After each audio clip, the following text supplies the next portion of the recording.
cutting it close, but here we are. All right. Hello, Alice.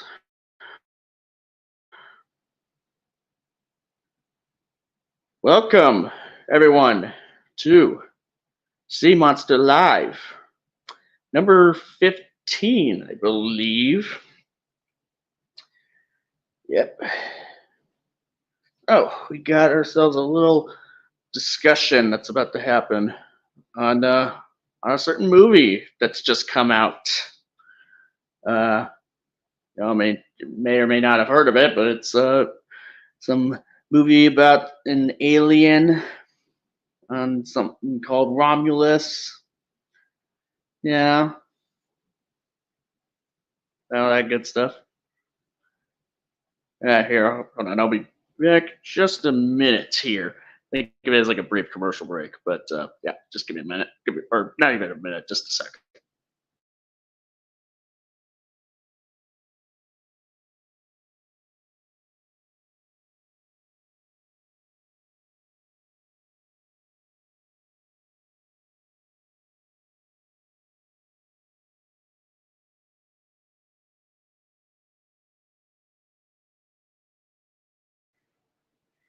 Okay. All right. All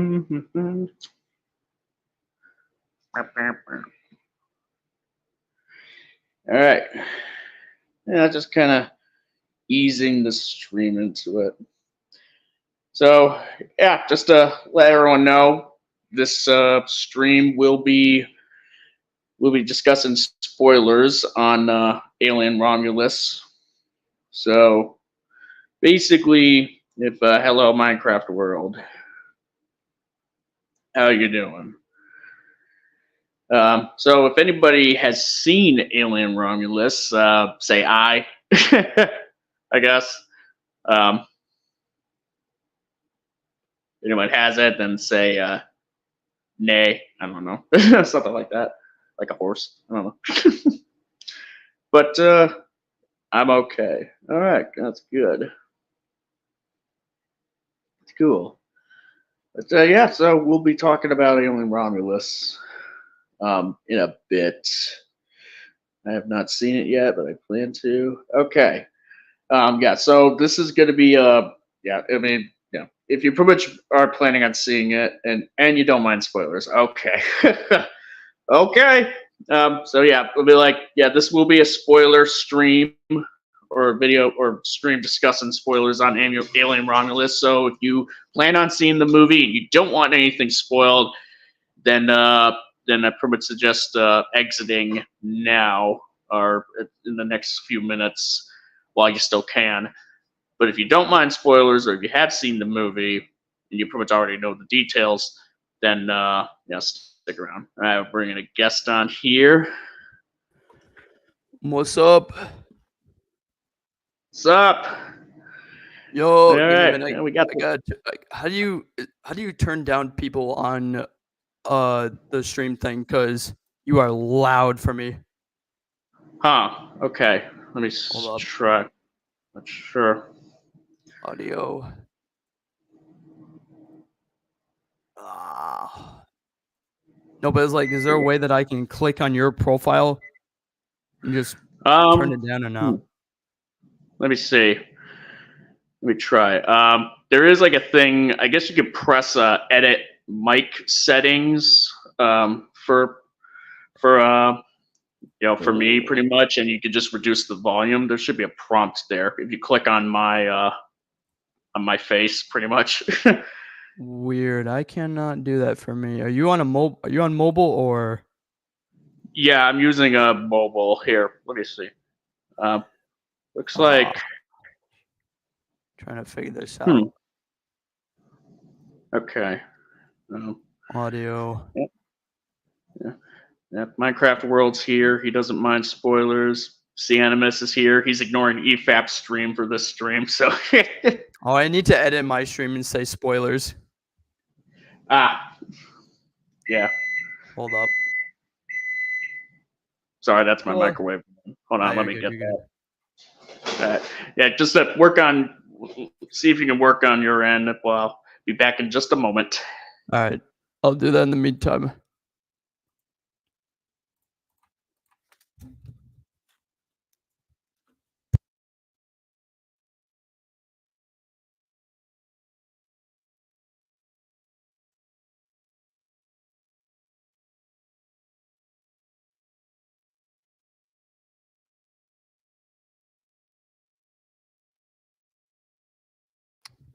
Hold up a minute, y'all. Yo, what's up? What's up, Blind Knight? Oh yeah, for people on Sea Monster's stream, I'm also streaming myself, so there's gonna be people in my chat. I need to go to Sea Monster's stream. Awesome. Hold on. So you're basically streaming your stream, while I'm streaming my stream in real time. Yeah. Awesome. Bet you Minecraft won't remember Minecraft me. World's not going to join since he's out on the road. So okay, all right, cool. Blind Light, I do remember you, so yes, you're fine. All right. I might as well. All right. So if anyone wants to, basically, if anyone else wants to join, whether they've seen the movie or don't really mind the spoilers, I'll pretty much go ahead and. Go ahead. I'm still editing the stream. I've been speedrunning art because I'm adding new stuff. All right.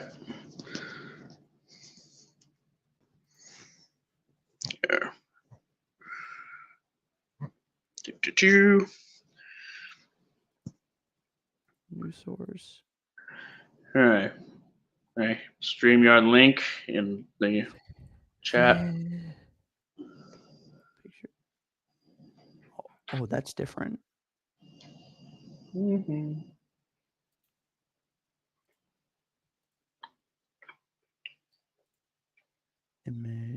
There's one. New source. Oh, here we go. All right. I've put up the new stream background. I doubt you're going to see it, but I'll put in chat. Cool.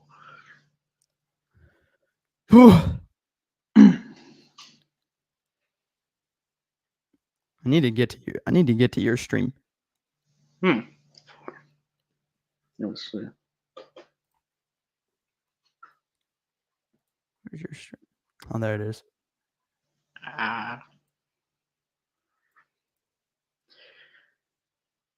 Well.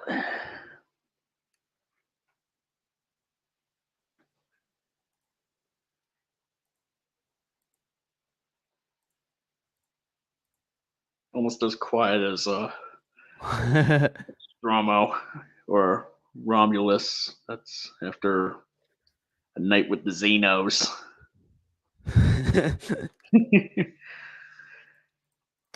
All right, well, I'm all set, so whenever you want. I'm almost set. So I'm just reading my chat. I lost your. Cool. Blind Knight, I'm going to be honest, I don't know who you are, so. But I'll add you back, I guess. All right, well, Sea Monster, I guess we can start off, so. Okay. Cool. So, so I pretty much saw Alien Romulus yesterday, yesterday afternoon. Figured I, at least be among some of the first people, in the world who seen Alien Romulus, without catching like some Wednesday night or Monday night premiere, what have you. I pretty much enjoyed it quite a bit. I definitely think it's definitely the best Alien film, post Aliens. I definitely don't think it's like the second coming of, what have you. But I pretty much, thought it was pretty, fairly solid. I would say it's, there's some. I have like some issues with some bits of writing here and there, and I guess you said you were kind of confused by some things. Yeah, there was definitely stuff in the beginning of the film that I don't even know if it connected to any of the other films, but it's stuff that very well confused me. Now, people that are watching this stream, again, this is spoilers, so we're gonna be talking about stuff, and if you get mad about it, then womp womp, too bad. But the thing that I was the most confused of, now I don't know if it was connected to the other Alien films, but why are there people on a entirely different planet? There's like a whole civilization of people on a completely different planet. I would say like the whole thing with like Weyland-Yutani is that they kind of like are kind of like there's like other colonies on other planets, pretty much, not too different from like LV-426 in Aliens. So it wouldn't really be totally out of the realm of possibility for Weyland-Yutani to like terraform other worlds. This is just kind of another one that's like in that sort of category. So was it like wait, was it like in the other films that there was an entire civilization on it, or was this completely new?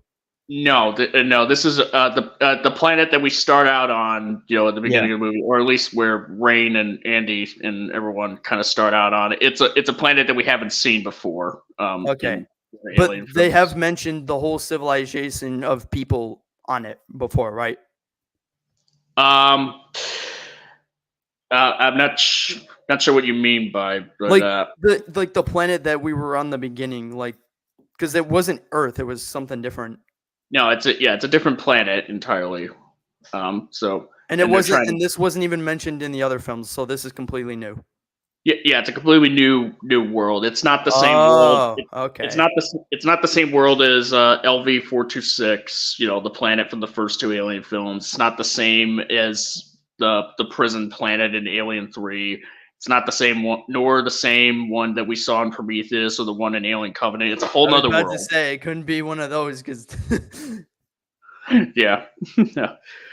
Minecraft World is wondering. Pretty much all he needs to know is if the movie itself is any good. I would say in terms of plot-wise, I think it was really good, but I do think there were little bits of stuff that, I don't know.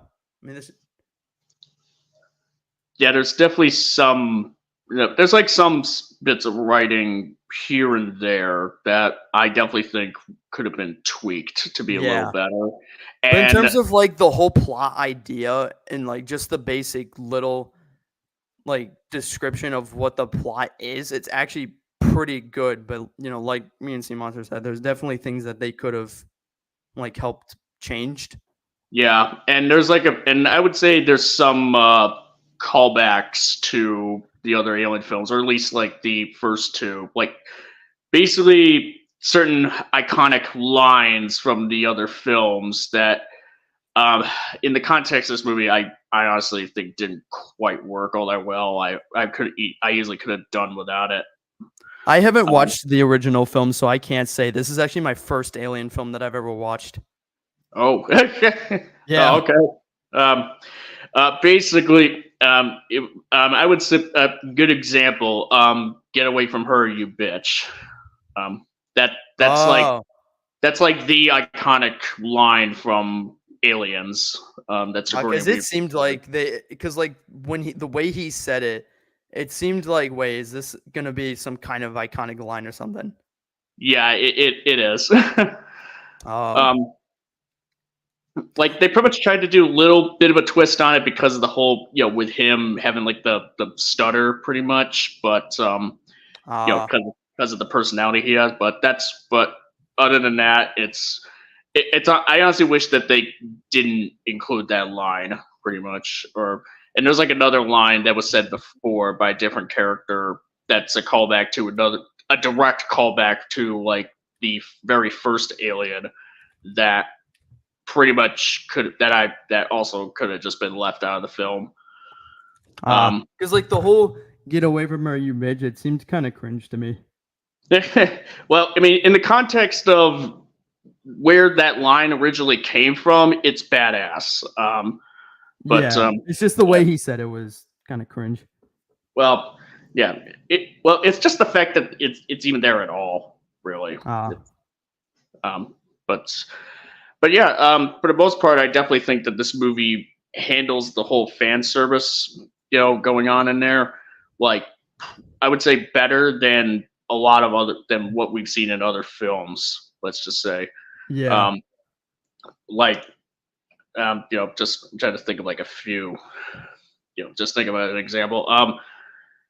I guess so where were you pretty much would like to start? I mean, we could just. I mean, it doesn't really matter. We don't need to go in like chronological order of like events, really. Just kind of whatever comes to mind about like something that's of note. Pretty much. The only thing when it comes to fan service, now I don't even know if this would be considered fan service because I don't know what fans do in the Alien franchise, but definitely the alien at the end of the film that was born from the woman, because that was in one of the other original films, just with a different design. Yeah, it's actually a bit of a that is kind of like sort of coming to a conclusion of or something like the whole stuff with the black goo that's from Prometheus. I figured. Like which is like one of the prequel films, and sort of that thing is like the results of the black goo and and the girl Kay pretty much injecting herself with it. Um, and and it like hence why the thing kind of vaguely kind of resembles. It has like some hints of like xenomorph on it with the rib cage and what have you, as well as the kind of looking like one of the engineers, which is like the alien species, the alien race that kind of created the black goo from Prometheus. Oh, okay. So, but yeah, I mean, and apparently it's also like a callback to like an element from one of the other Alien films, Alien Resurrection. I definitely know that the what was going on with that was like a big turnoff for a lot of people, where they were just like, man, the movie was so good until they, like they pretty much said like the movie was like really like there's people out there saying that the movie was going good or at least like doing well enough until they pretty much started throwing in like stuff like the "Get away from her, you bitch" line and that whole last thing in the movie that's like this like crazy insane xenomorph human hybrid sort of stuff. Yeah. Like I guess when it comes to that little bit of the plot, like I could see like, or at least I can understand like, well, here's what I'm confused was when I forgot the girl's name, but she was the pregnant girl. Did she need that medicine or the black goo because like no, like I mean she was pretty much kind of bleeding out because she was like injured significantly by the xenomorph that like took her to that little hive area. Yeah. But when they got her out, like she was kind of bleeding out. And I mean, I'm kind of torn about the whole plot point about her deciding to just go ahead to just inject herself with it. Like on the one hand, it's kind of like she's kind of like emotionally sort of compromised because she's like dying, and it's also because like her baby is dying. But on the other hand, she's egged on by this android, this weird, creepy android that pops up on a monitor, and she pretty much doesn't even know who he is, but she's all like, "Oh, hey, trust me." That I would complain about is that it's like, why are you trusting that? Yeah, exactly. Especially when she has no idea what this stuff even is. Like, if I was her, I would just turn it off.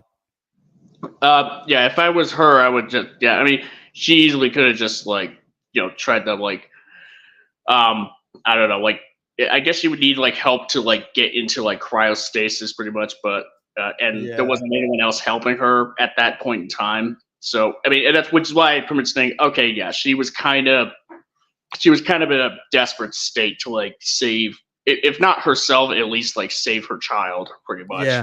Not only that, but like, didn't the other android dude say like it's not fully done, it's still in development?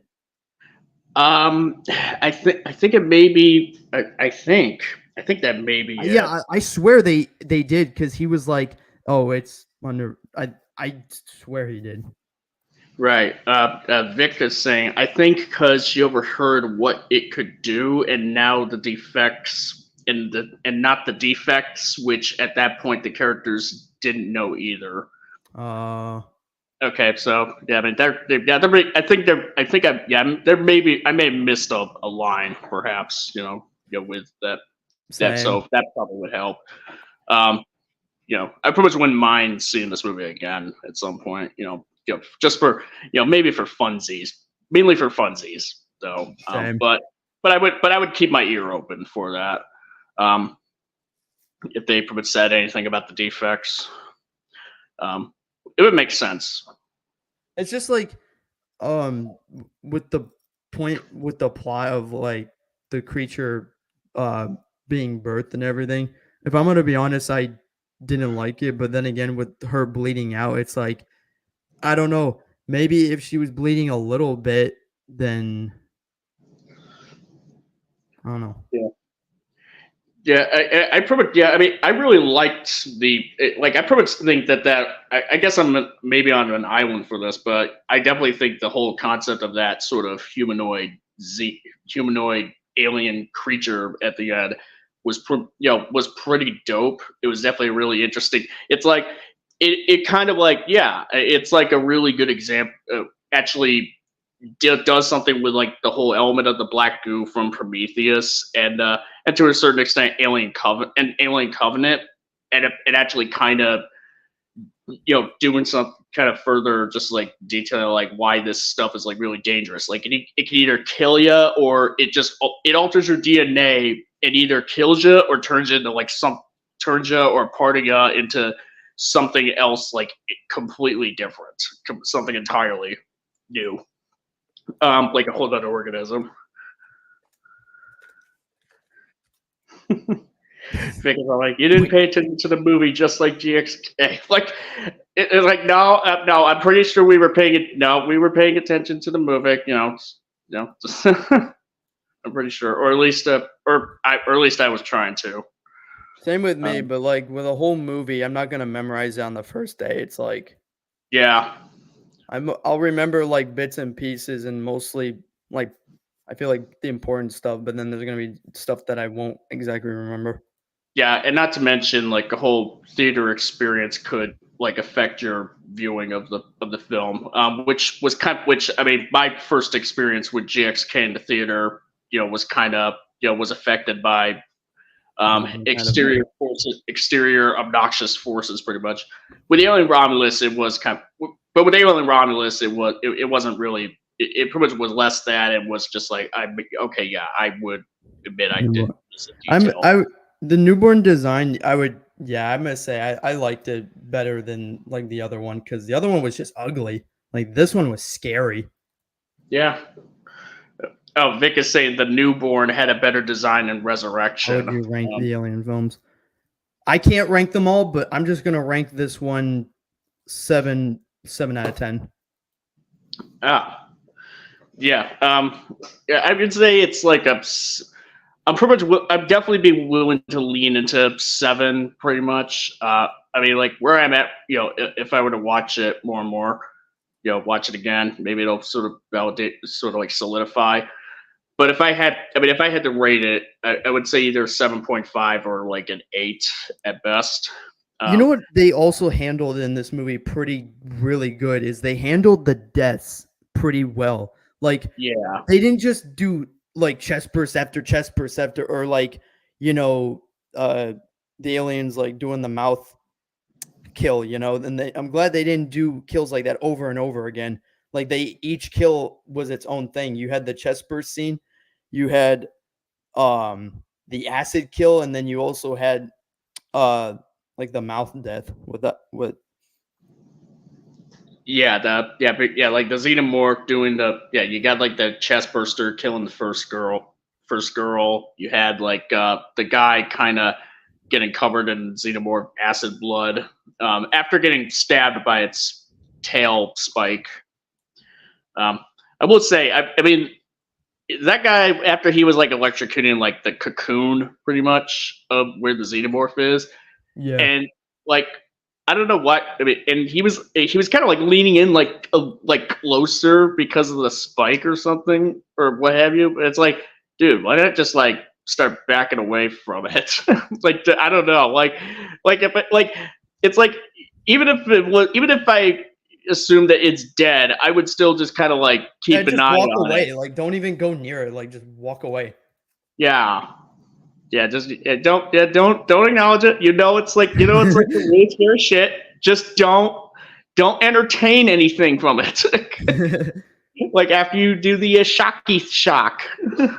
So to answer Alice's question, like how I would rank the Alien films. Well, yeah, I mean the first two films, they're definitely still at the top. Aliens, I would put it number one, pretty much. Yeah, it's like I pretty much gave the first two movies like a rewatch to prep for Romulus, and yeah, those two films, they really really hold up. Like they're really good. Especially Aliens is pretty great. So Aliens at number one, Alien, the first movie, is number two, and Romulus would be third place, which sounds kind of boring. I know, but I mean it is kind of true.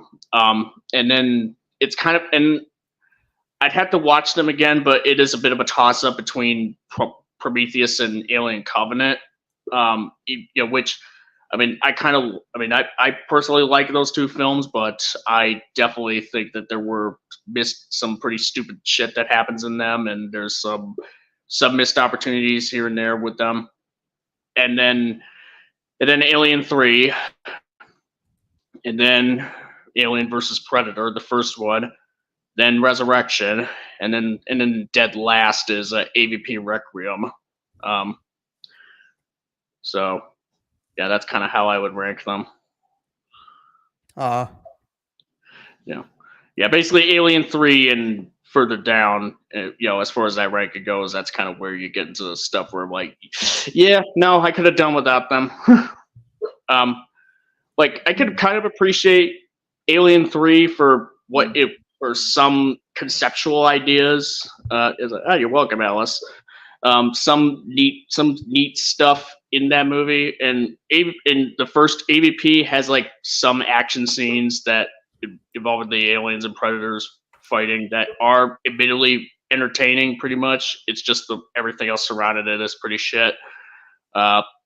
Resurrection is just kind of a clown show, and AVP Requiem is just straight up just like miserable. A miserable film from top to bottom. Yeah.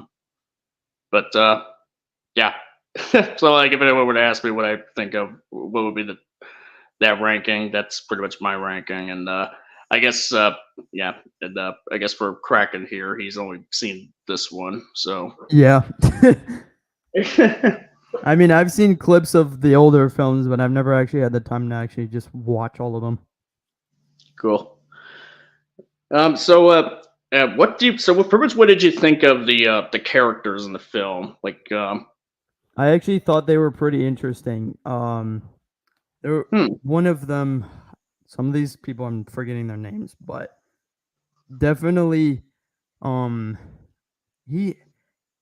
what was it? He was the guy that sacrificed himself, and like the alien's tail went right through him, and he sacrificed himself. I actually liked that character. The brother of the pregnant girl. Yes. Okay. Oh, I mean, he was all right. I mean, the thing about the characters in this film is like they're like, aside from Rain, who is Kaylee Spaney's character, like the girl from Pacific Rim Uprising is playing the lead in this, and her android. Oh, she was in Uprising. I was about to say she looked familiar. Yeah.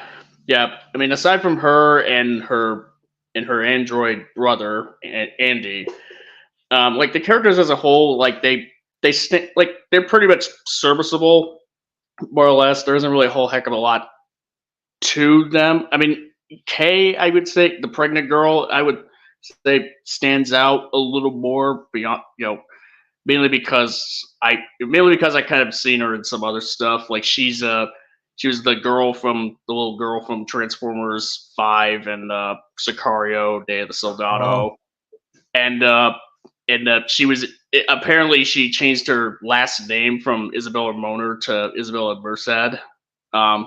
And apparently she was in Madam Web, so I was like, oh wait, that was her. Holy shit! But yeah, she was good in this in Romulus. All right, I'm gonna get Vic on here. He wants to talk. For a second. Hey, what's up? What's up, Vic? Hey. So we've all watched the movie. Yep. Vic, you're on 2 streams. Yeah. Yeah, Kraken's got his own stream going on. At the same time. Oh, someone else in my chat. Yeah, she's in Madam Web and Transformers 5. Yeah. Welcome to the stream, 11.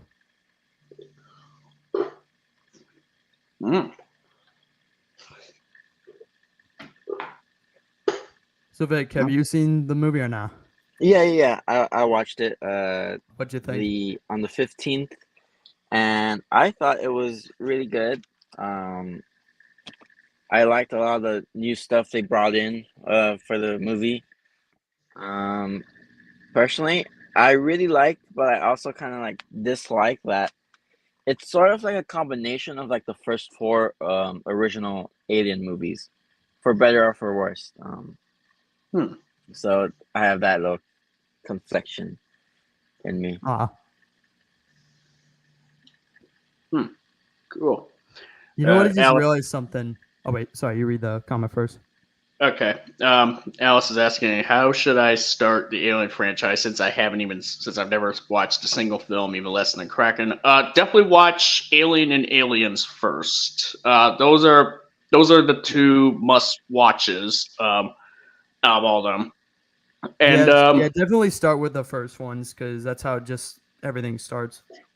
Yeah, and I guess maybe give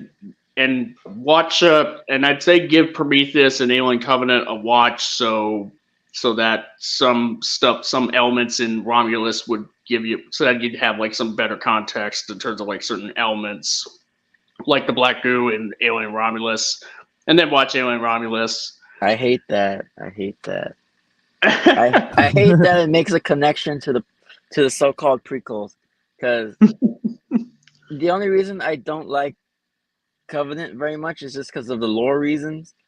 Prometheus is a little the same, but I still think that's a good movie overall.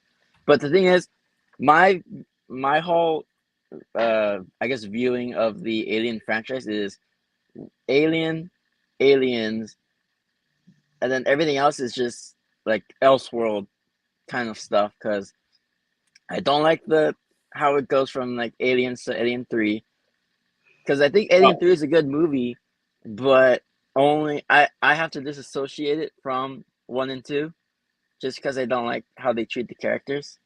I mean, unfortunately, you kind of would have to, because it's got like because the characters from Aliens are in Alien 3, so that's gonna be a little but that's hard. what I don't like. I don't like how they treat them. So it's just my personal viewing of it. Yeah, I disassociate it. And I guess to finish Alice's question, like Alien 3, I guess I feel dirty for saying this, but maybe if you're curious, watch Alien 3, or at least like just so you can say you've at least watched it once, and you can kind of ignore the rest. The others. I just, someone in my comments mentioned this, but wait, I'm sorry, I read the wrong thing. Oh wait, that's a different comment for a different thing. You know what? I just know what he's talking about. I mean, I've seen a couple people speak about it, but the character from the first film is in this movie as a robot. Yeah, it was Ash and Rook, right? Yeah, we can talk spoilers, right? Yeah. Basically, Rook is a different android entirely. It's just that he's the same model as Ash. He's the Ian Holm character. Ian Holm's kind of a dead. It's kind of like the Terminators, how they keep reusing Arnold's model. Yeah.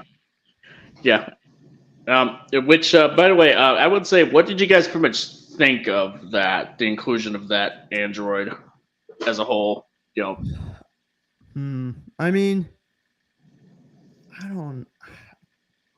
From what I remember, isn't the actor that played in the first film already passed away? Yeah, I think So he passed I away find it kind either a of few years disrespectful ago that they did or that in this movie. yeah, it's kind of it's very similar to how Grand Moff Tarkin was implemented in Rogue One, where they just had like a double, pretty much be both like to kind of like portray to kind of like do like some double sort of acting for and have like facial likeness and maybe some voice alteration to look and sound like the actor that's deceased. I would say I think that in this instance it's a little better in context than what was going on with Tarkin and Rogue One, because at least with like even if there is some uncanny valley with the CGI of on Rook with the in-home likeness, it at least kind of makes sense because of the fact that he's pretty much an android. Like there is going to be some, and it's especially an android that's as banged up as when we see Rook in this, because so so if there was like an awkward lip movement and all that, you can at least view it as like, oh yeah, it's because like he's all kinds of banged up. Personally, because my girlfriend watched it with me at the time, and the night before we watched the original, and it was her first time.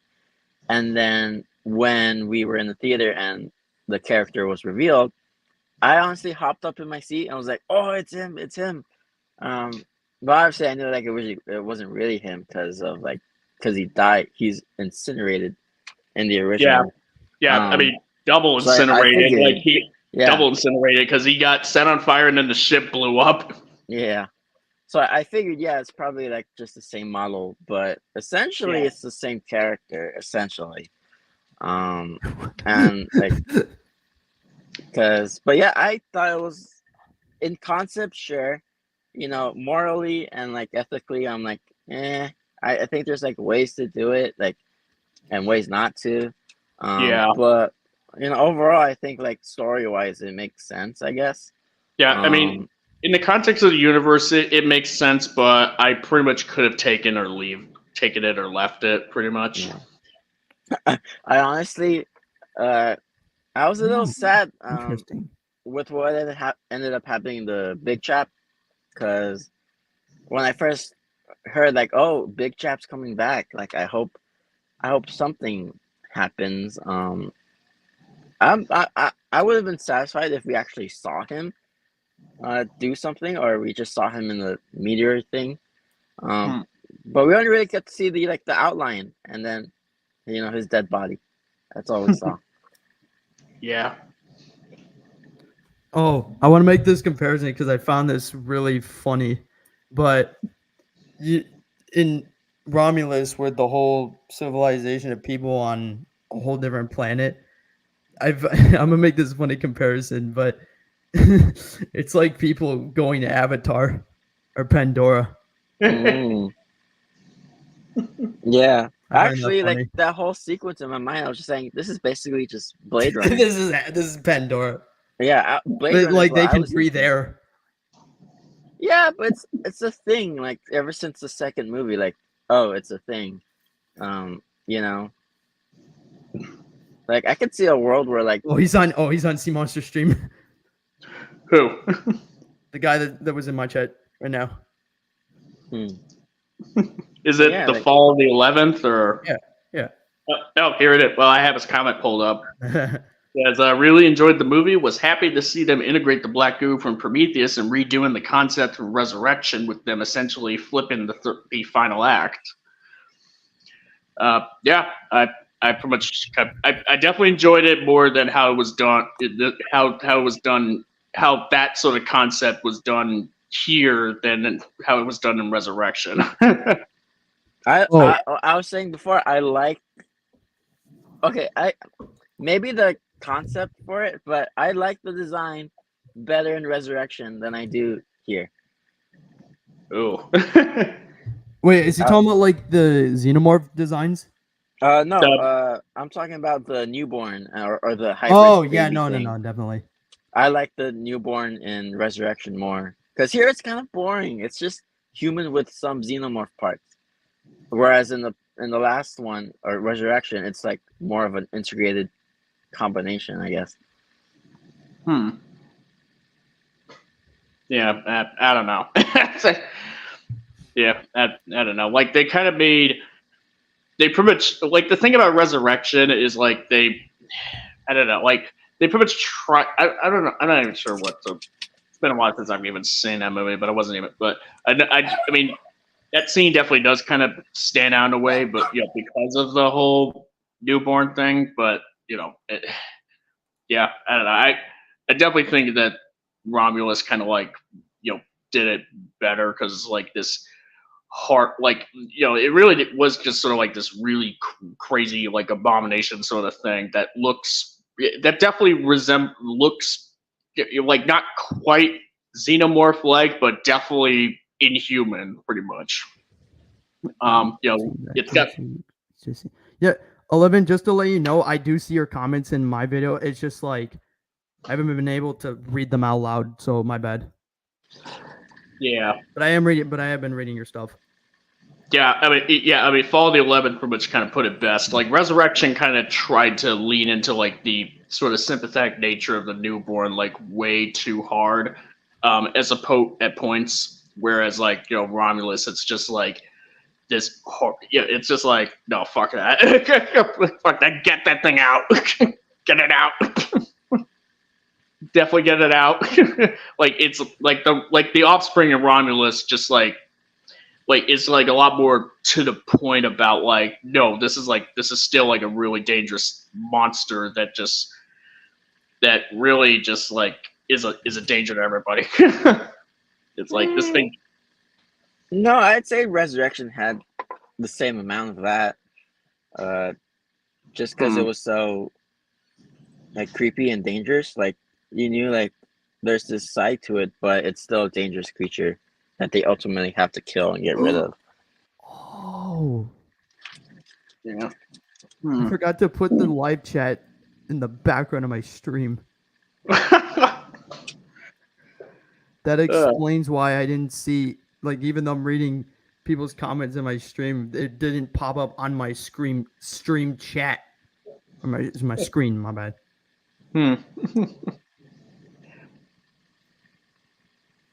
Definitely be interested to like check out your stream just to see how everything would sound like from your end. So, just do you want to? I don't know. Like, is there why? What's wrong with it? Oh, nothing. Oh, well, maybe not. Maybe not in the middle of the stream. I don't know. No. So yeah, I will say now as far as like the, like the notable two characters pretty much, or at least the two main ones, Rain and Andy. I almost combined the two names together, like Randy. No. What are your guys' overall thoughts on those two in particular? Wait, I'm sorry. Which two? Rain and Andy. The lead girl and the brother. Oh, Andy. I thought he was interesting. Rain.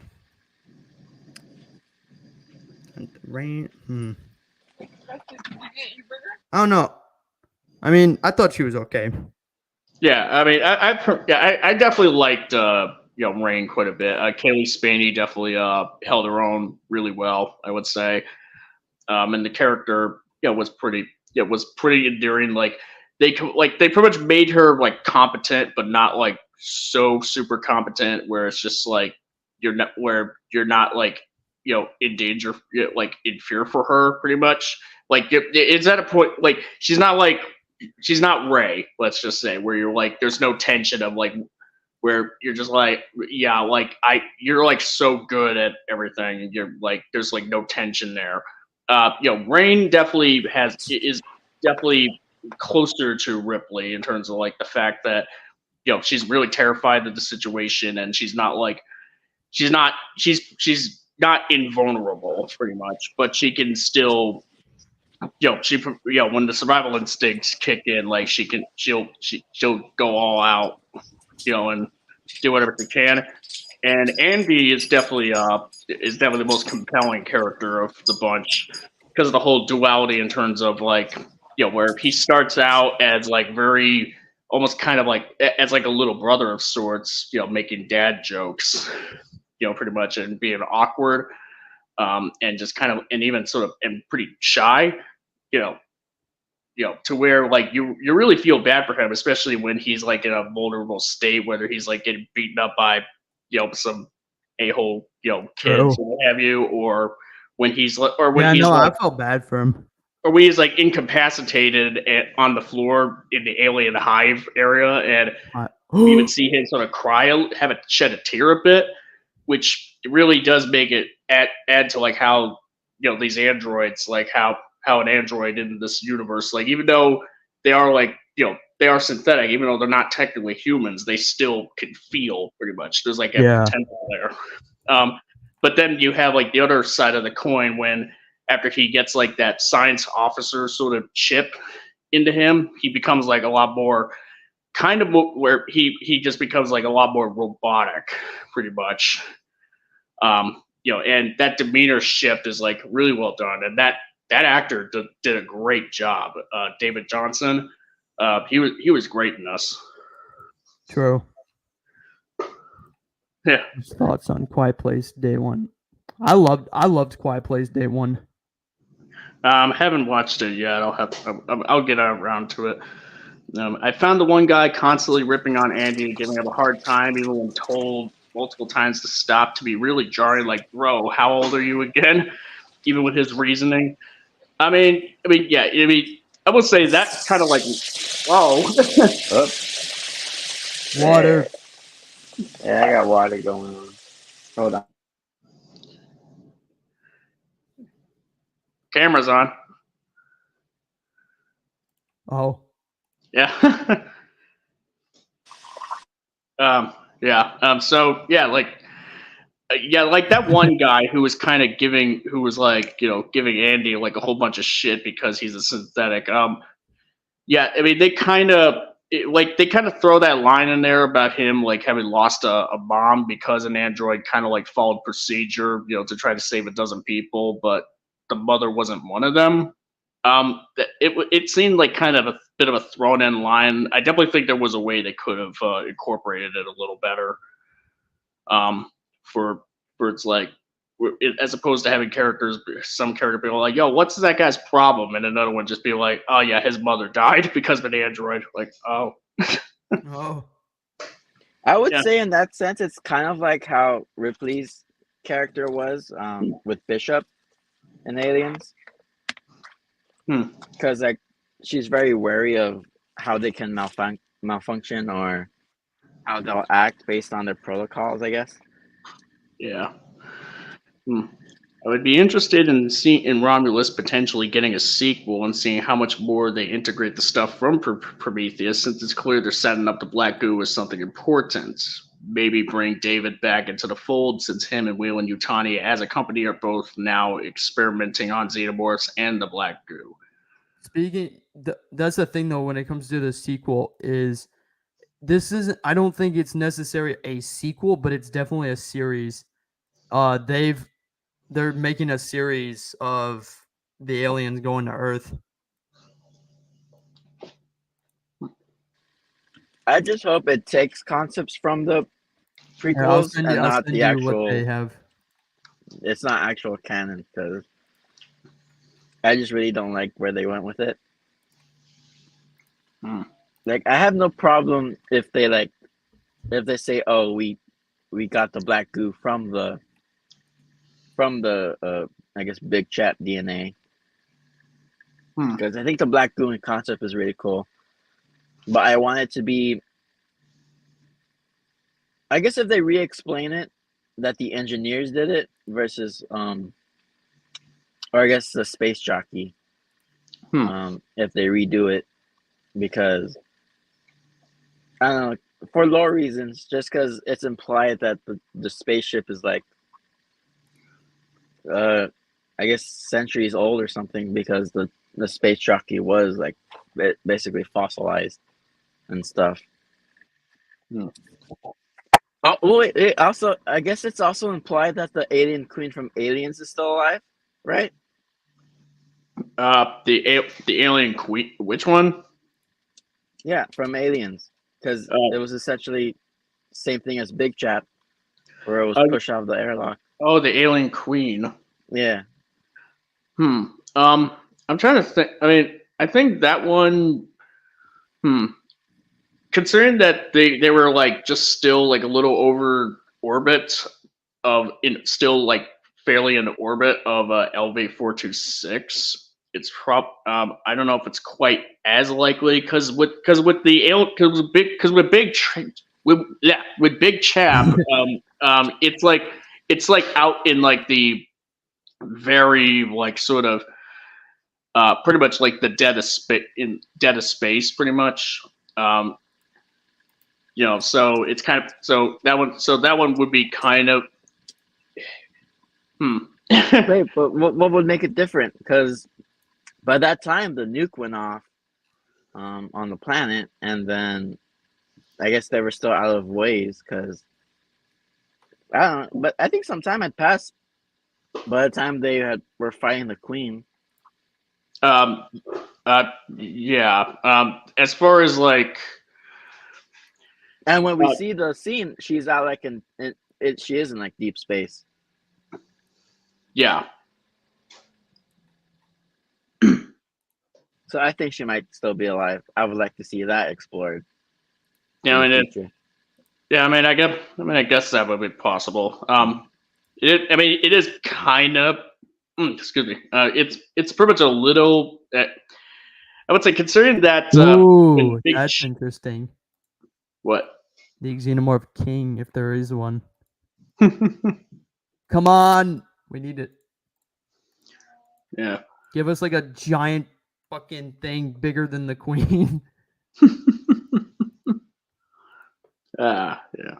I would say, considering that Big Chap was kind of like sent out the airlock, and we kind of know how like in space there's like there isn't really like there's like not only like 0G, but there also like no like wind resistance pretty much, and or what have you, or stuff like that.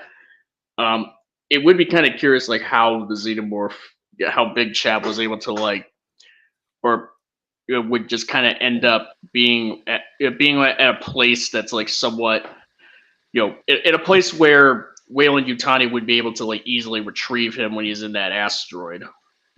Considering, well, because it isn't really an asteroid, it's a cocoon, because the aliens can do that. Oh. Yeah, because it's not like a meteorite or an asteroid. He cocooned himself in that thing, because I'm sure, as we all know, like the aliens have the ability to like secrete that substance, which they use for the hive and stuff. Essentially, it's that. Oh. Okay. It's the black substance they make their hives from. Okay. All right. I've always kind of like called it like an asteroid because, like, for one, it kind of resembles one when we see it because it looks a bit rocky-like, but also like because the NECA sort of accessory set refers to it as an asteroid. So, maybe that's where I got that from. But I guess that would kind of make a little bit of sense. When it's exposed to the vacuum of space, it hardens. It's like, okay, yeah. It's pretty chilly out there. Yeah. True. Space it's cold. Yeah. Ball the 11th says, if you have a link, I'd be more than happy to join and discuss it. There is a link. Yeah, it's in the chat. You'll probably have to like scroll up to like previous. Yeah, scroll up all the way to the top, and you'll see Monsters stream link because it's right there. Yeah, it's on ahead. Just press on it, and then after that, it'll have you like enter the studio and then make your profile and everything. Yeah. Also, for some reason, this is just me, but it automatically put your camera on. Whose camera? When you join the Streamlabs, it automatically puts the camera on. I think you can turn it off. Yeah, you Yeah, can. once you allow it access. just does that. So just Yeah.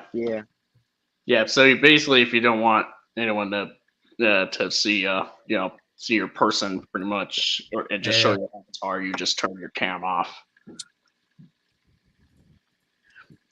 Dark Descent had a Titan 8 Xenomorph.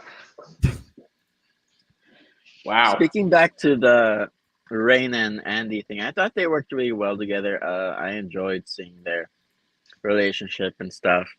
One thought I had after the movie was like, I could see a version of this where Rain is supposed to be Ripley's daughter, because I think timeline-wise it works. Because it's like 20 years or so after the events of the first one. Oh. I think we might have to turn back the dial a bit, because what was she, 11? In that time? In the original, in the first Alien, well, it's revealed that Ripley has a daughter in Aliens, but if the timeline would have made sense, you would have like the 57 time jump between Alien and Aliens, and they say she was in an Aliens. They said that Amanda Ripley was 11, pretty much, or Ripley pretty much said like she was supposed to be back in time for her daughter's 11th birthday. As it wouldn't really work because Rain doesn't have the last name of Ripley or any of that, and Sea Monster, he's in. All right, I'm getting him on. And Ripley's daughter's name Amanda. Yeah, I agree.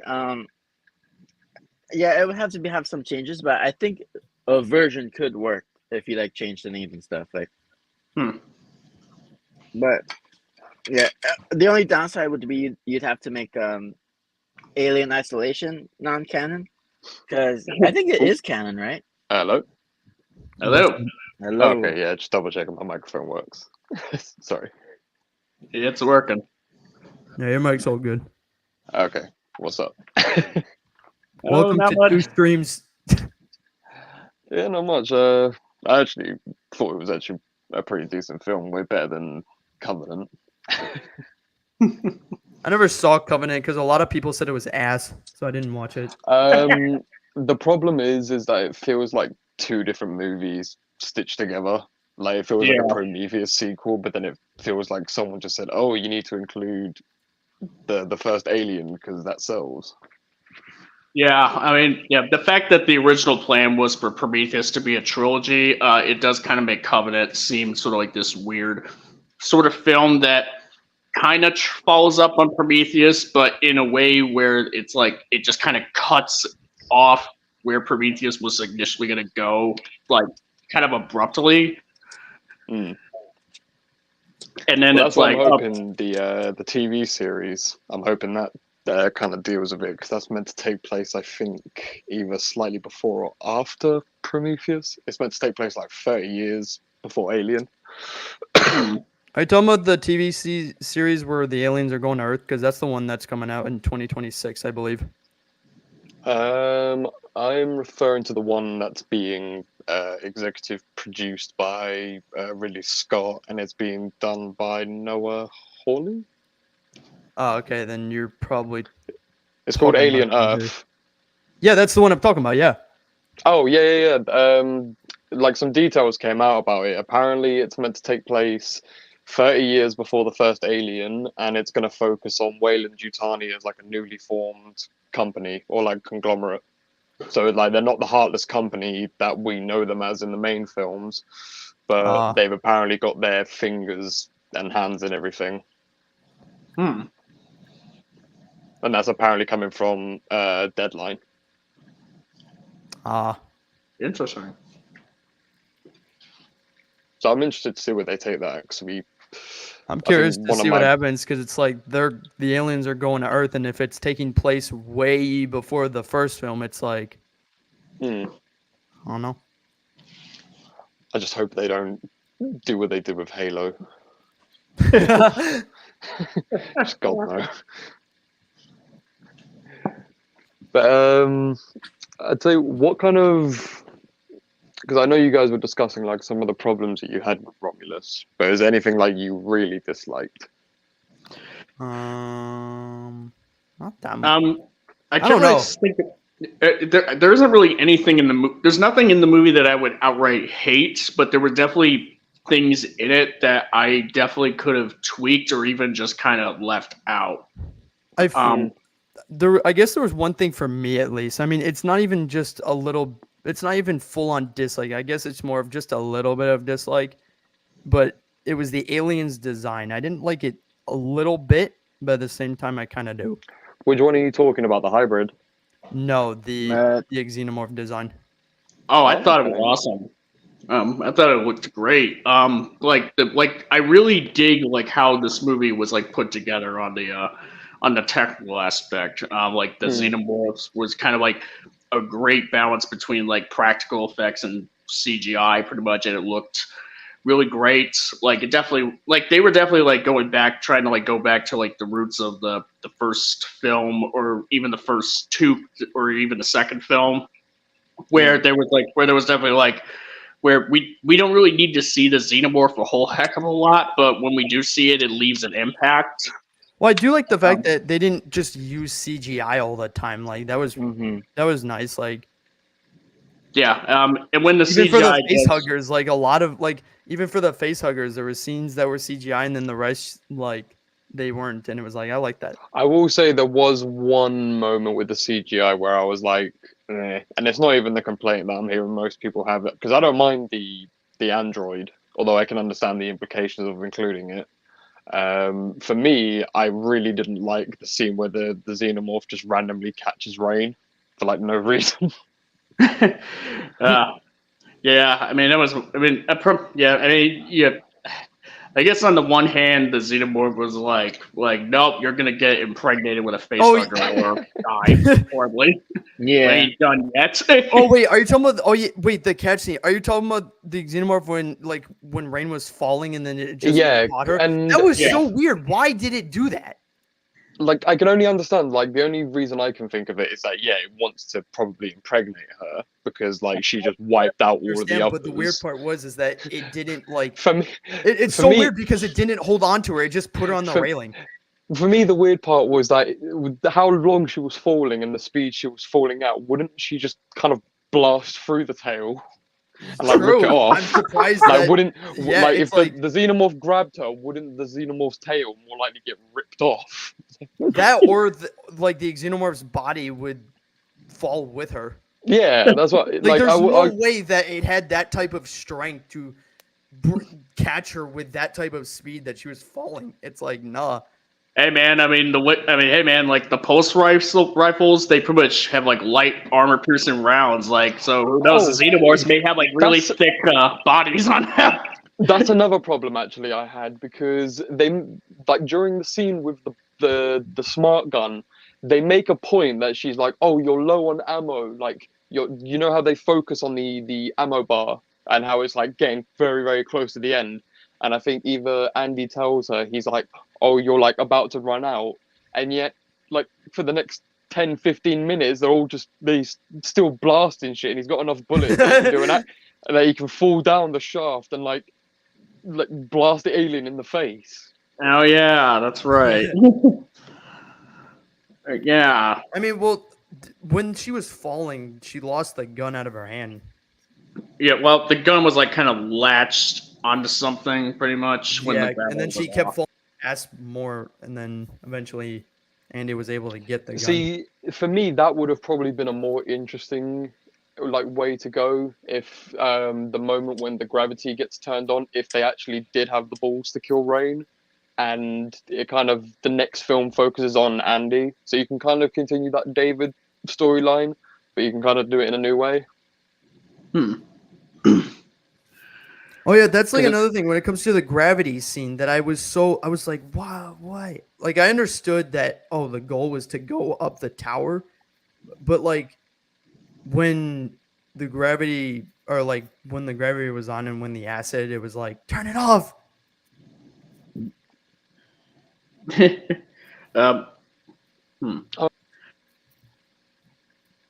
And another thing, like, so the hybrid at the end, it's definitely meant to be engineer because that head is almost 100% an engineer head. Yeah, straight up engineer, or something that kind of looks like it, pretty much. Because, like, I mean, it wouldn't be. It obviously wouldn't be exactly that, because it's like, DNA of a regular human mixed with black goo and all, and the black goo just like mutated it, so where like flesh is pale. It's got like a xenomorph tail, and it's got like a Looks like Marilyn Monroe.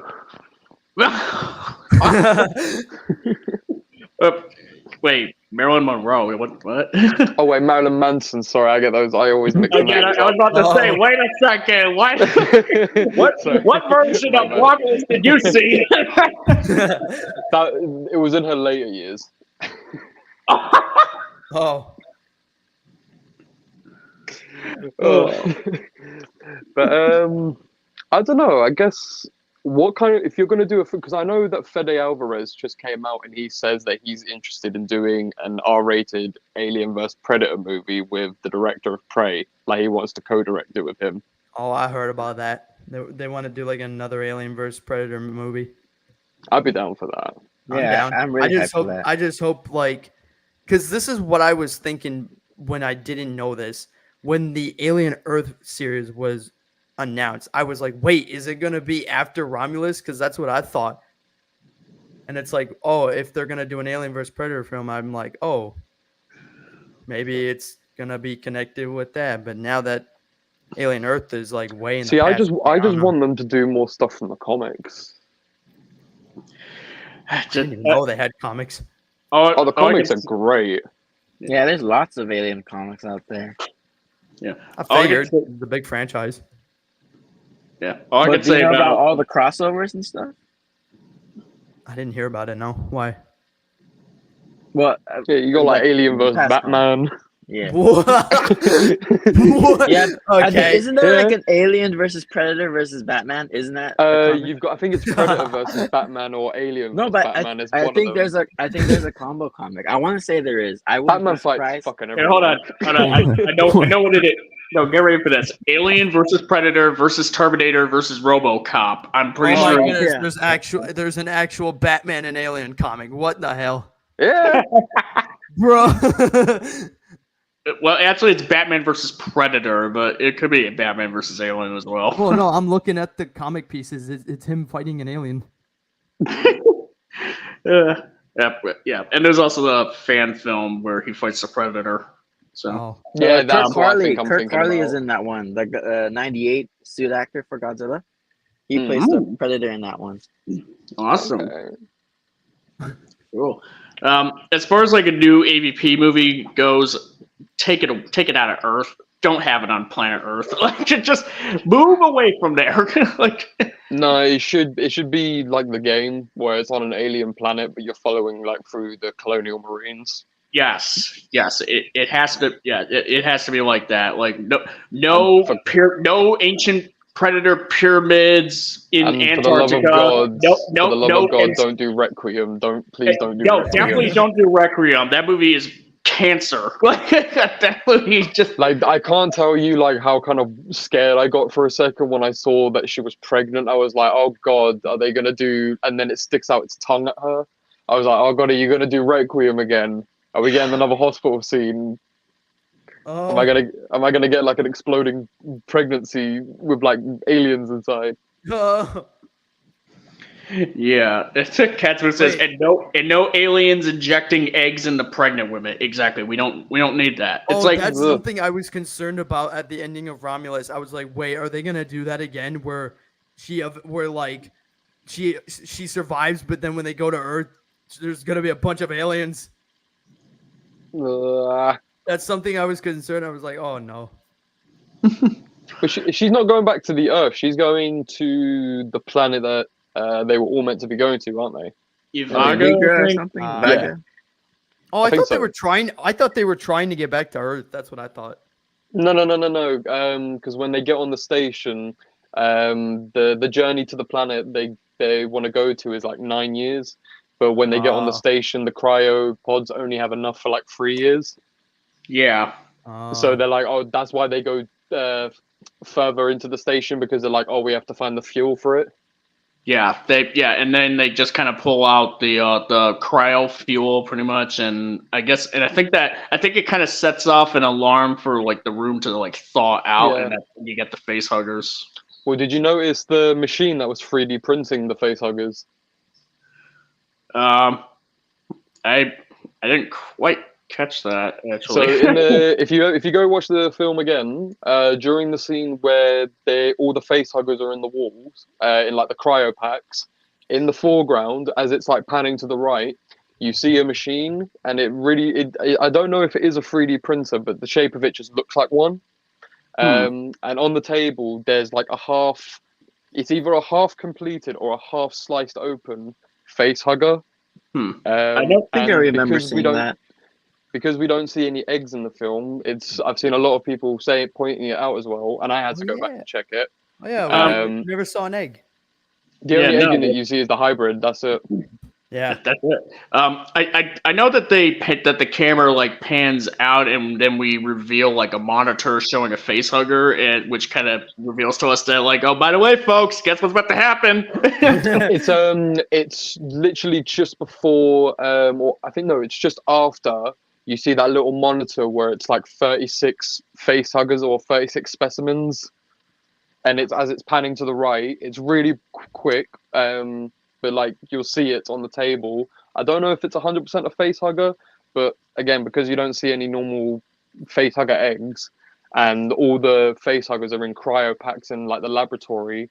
To me, that just said that they were creating their own, and I'm guessing that was probably through like the black goo or something. Maybe that's what they were using it for, as like kind of a printing material to like create their own. Yeah, like the one that attaches itself to Navarro, the first person that dies, is kind of like a regular face hugger, because you get the regular chest burster coming out of her, and and then you have like some of those like these like artificially created ones that are like, Speaking of, to me, that would explain why the chest burster doesn't fully come all the way out, like why it struggles. Because if it's an artificially created one, then it won't have like maybe the same kind of strength that a natural one does. It also seemed to look a little different. I don't know if it's just of the way they made it, or if it's actually like the genetics of it. Covenant really fucked up the chest burster. Like really messed it up, because for some reason the chest burster in Covenant is a full-grown alien, just tiny. Yeah, I mean, people kind of like try to justify it. It's like, oh, it's not technically an actual an official xenomorph; it's a protomorph. It's like, there isn't really much of there isn't really a whole heck of a lot of meaningful difference with the fully grown protomorph from a fully grown xenomorph. So it's bitch, it had a face hugger that came out of an egg. It came out of his chest. It's a fucking chest burster. Yeah, it's kind of like. You go see Monster and then. What? Sorry. What were you gonna say? I hate that scene from Covenant. Sorry. Yeah, that's where David starts raising his arms and the alien starts copying him. Yeah, they raise their hands in the air like they just don't care, pretty much. Like doing the Thriller dance. Yeah, I mean the thing about the chest burster in Covenant, it's like it's pretty much like just a very miniaturized version of like a fully grown xenomorph, as opposed to the more half serpentine sort of look that if you haven't seen it, I can describe it to you. Imagine just a regular xenomorph. Take away all the biomechanical parts, so and it's he's like also smooth. Small, tiny, and white. He's fucking tiny. He's about like maybe, if I had to guess, maybe a foot tall at best. Maybe even not even that. Yeah. It's literally like a little xenomorph you can put in your pocket. No, it's like a newborn human, but more ugly. It's like the size of like the NECA alien action figures that you see. I will say one thing that I was kind of hoping to get, but we didn't. I'm not disappointed by it, because I thought it was cool seeing a human just give birth essentially to a xenomorph egg. Was with the black goo in Covenant.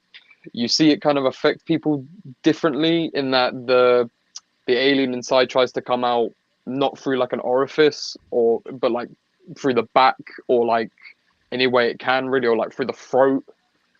Yeah. I was kind of hoping to see something a bit more disgusting rather than her just kind of giving birth to an egg. I thought That's the it only was so thing. gross already. Oh, it was gross. Don't get me wrong, it's gross. I was just kind of hoping that, like, knowing who Fede Alvarez, I was just kind of hoping he'd push it a little bit further. Yeah, you were kind of hoping you were hoping for not exactly a copy of how the neomorphs are born with like the spores getting into people and it just coming out wherever, but just like something kind of like that with Like, I don't know, like the egg. fucking like the pregnancy just gets so big that it just fucking explodes her. Nah. And like that's how we get the egg. I don't know. I don't know. Maybe I'm sick and twisted, but I don't know. I think that probably be if she just like exploded and the egg just was like all that came of it. That seemed like that would be like just less gross than the fact that she's like just still alive and she actually sees this thing come out of her womb. Like what? And I'm glad they didn't overdo it because it was fine already. That's true. Well, here's the argument. Well, my case here is like, you know, what they did here in this film, where the egg just comes out of her vajayjay, let's just say, is you know, it's even more gruesome than if she just exploded. Because yeah, it would be a lot worse, and it would be at the point where it's like, I would be grossed out, but it's at the point where it's like, now I feel bad. I think the grossest thing I saw with the film was the reviewer Grace Randolph trying to say there was a romantic connection between Andy and Rain. Oh, why? What the fuck is wrong? What? Yeah, if you watch a review, the non-spoiler one, she says there's a clear romantic connection between the two, and I'm like, oh my god, that's weird. He's a robot, bro. I'm like, she's like his older sister, and he's like the mentally kind of challenged brother. And he's a robot. And he's a robot. So that's even weirder. Oh god! Oh my god! I need to start covering some Grace Randolph videos on this shit on these live streams. Jesus, that's just wild. I really shouldn't be surprised because she was like one of the only people that gave Borderlands a good review. Hey, look! Don't put that romantic stuff. No one wants to see sex between a robot and a human. Especially when he's like supposed to be like, you know, like a surrogate brother of hers who's like also kind of who also has like who's also kind of childlike even. Yeah, that's fucked up. Like I saw him as like he's basically the brother with like a what's it called, a stutter or a stammer or whatever it's called. Yeah. And I was like you're trying to say that she's. Plus, he's kind of like you said, a surrogate brother / like guardian for her. That's a bit fucked up. Whoa! I don't want to know what she gets up to in her family reunions. Bro. See, Animus is looking up some Godzilla videos from Grace Randolph. Oh my god. It's just I don't know what to say. Yeah, that's more disturbing than the offspring's birth scene. Bro.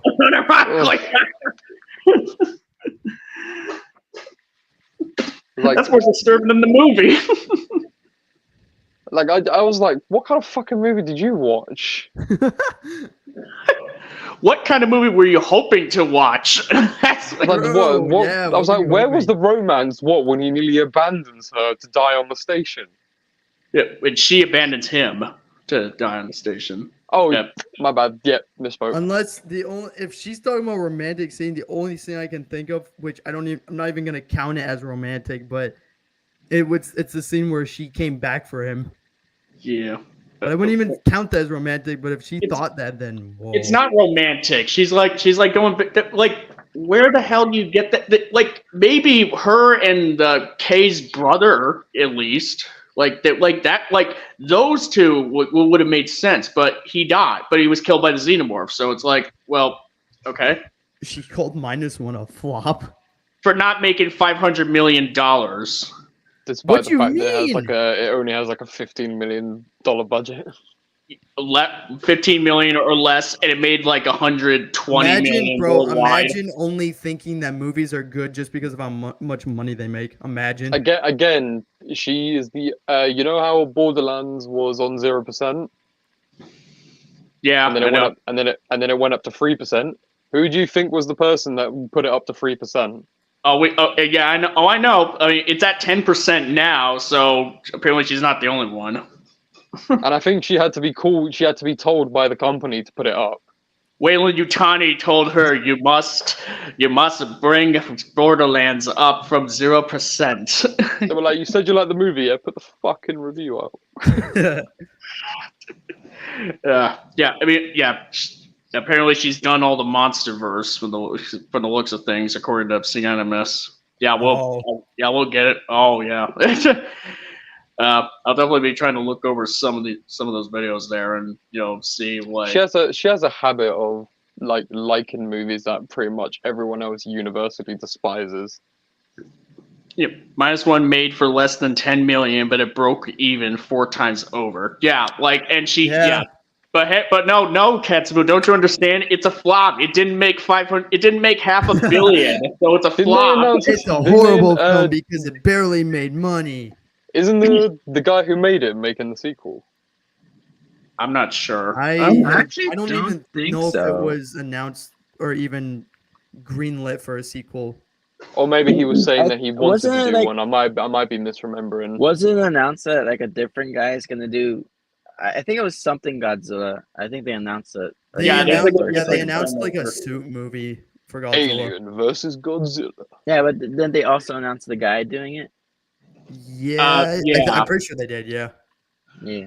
Yeah, apparently it's some guy who. Yeah, I'm not sure. I don't know the name, but I'm gonna see if I can look him up real quick. That would be a cool crossover, actually. Predator versus Godzilla. So yeah, apparently Grace Randolph is into like weird alien incest fanfic. Who knew? And she was Remember- hoping to get that out of Romulus. And if Grace invites you to a family reunion, my God, do not go. Don't go. Do not go, No. because you might end up with one of the fucking hybrids. Oh, here's one. So, it's an actor. Interesting, Huh. but it's not a director. Actor Shiro Sano, I don't think I'm saying his name right, has teased the possibility of a new Godzilla movie featuring suit acting. Hmm. Hmm. I still want to say I saw something about a director specifically. Yeah, I saw like a video. Yeah, the Omniviewer made a video about it. So, yeah, it was like the video where it was announced that the same video where he covered Grant Sputor being announced as the new MonsterVerse director. So, I want to say it's that. Wait, they made a video on it? Because I know that it was red, but I didn't know if they made a video on it. Omniviewer did. Oh. So, Mm-hmm. yeah. Something I wanted to bring up earlier when we were talking about the face huggers is because it's something I've been thinking about a lot that could be like a possible like plot hole, I want to say, is because in the first film it's implied that the face hugger can secrete acid to like burn through anything in its way. Yeah, It does it to but it does it to Kane's helmet, and we never see it do it again whenever it's like trapped in something in like glass or something. And it happens in Romulus. Do you guys think that's a plot hole that we haven't seen it do that? I'd say the room, since like they're cryogenically frozen, they can't really do anything. But when the room started warming up, then they were able to like start breaking out. Although, Yeah, a plot hole that I did have was the scene where they have to walk through the hallway that's full of face huggers, because it's like, if they can detect your body heat, wouldn't the obvious choice be to just send Andy?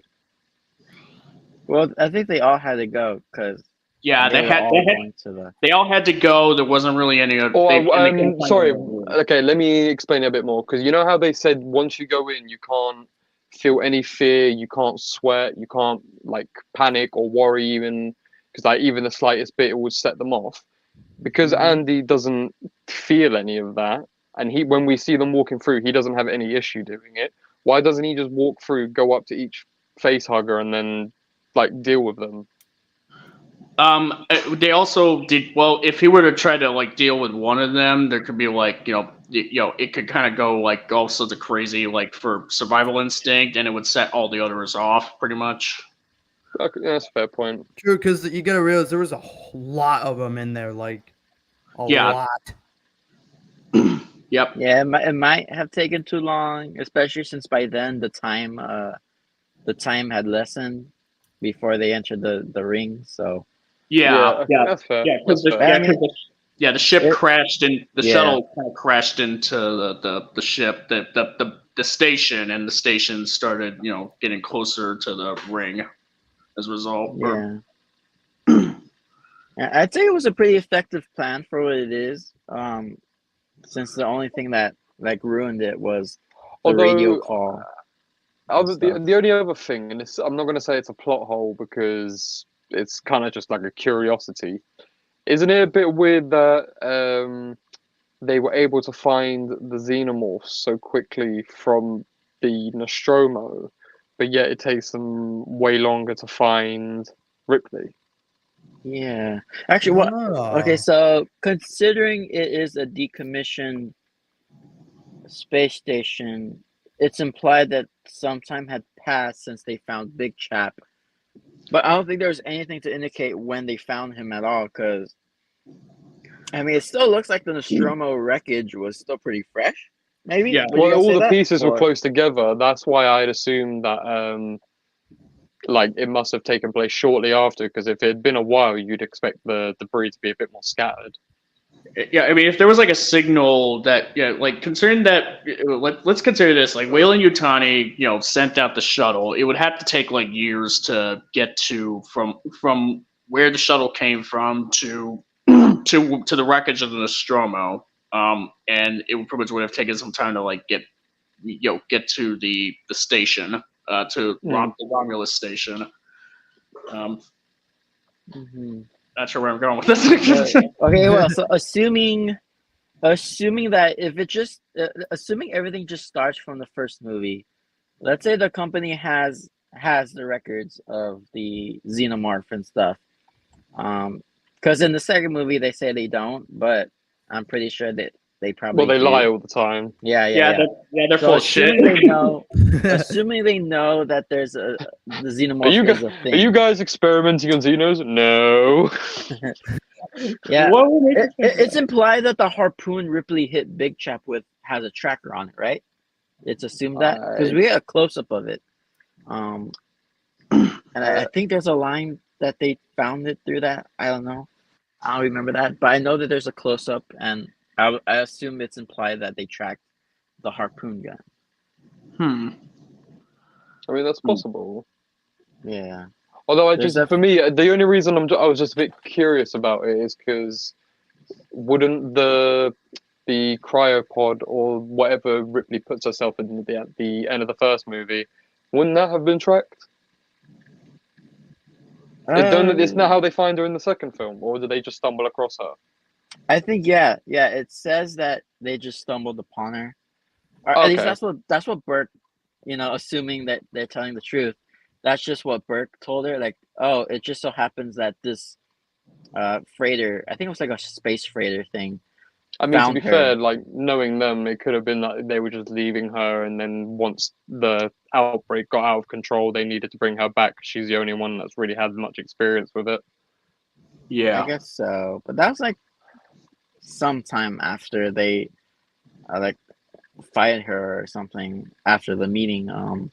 True. I mean, it is Weyland. They never make smart decisions. Yeah. But yeah, they definitely found her somehow after 57 years, right? In the pod. Yeah. So like, I don't know. Or at least they say that when she wakes up, he's all like, "You've been asleep for 57 years, pretty much." So, so there could be like a there could be like a point. They pretty much may have found her. They pretty much like sent. They pretty much were like looking around.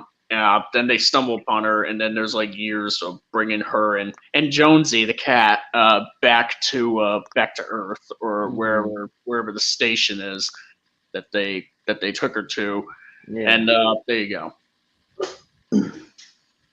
Yeah, but it definitely has to be. Okay, so we know it's set like 20 years or so after the first movie. It has to be within that time. The We first just don't movie's know how 20. long. 2122, and this one's 2142. Yeah, like we just don't know like how long it was after the Nostromo exploded, and we don't know how long until the space station was like basically like falling apart. Yeah. And I guess I would have to assume recently, because I figured Waylon would be looking for that thing like a hawk because of just how valuable they see that thing. Yeah, I mean they definitely would value Big Chap pretty much more than something like a xenomorph specimen like Big Chap over like finding like a survivor of the Nostromo, a potential survivor of the Nostromo.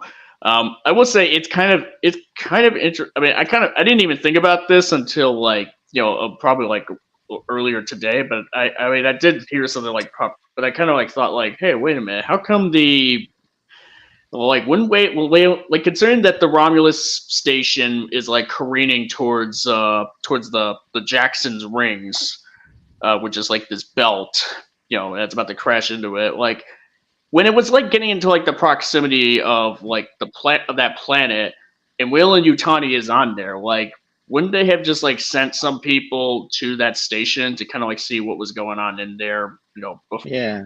Like why? Like how come there weren't any Weyland-Yutani like personnel sent up there before Rain and company? I guess. Yeah, because the thing is, in the movie, it said that. I guess I'm assuming that it's implied that the space station is essentially like blacked out, but one of the characters finds a signal from it. I guess assuming she's like a special technology person. See, I just assumed that it's like based on Wayland's kind of previous history, because we've seen whenever they lose a xenomorph before or something goes wrong, they just try it again. Like it doesn't really stop them.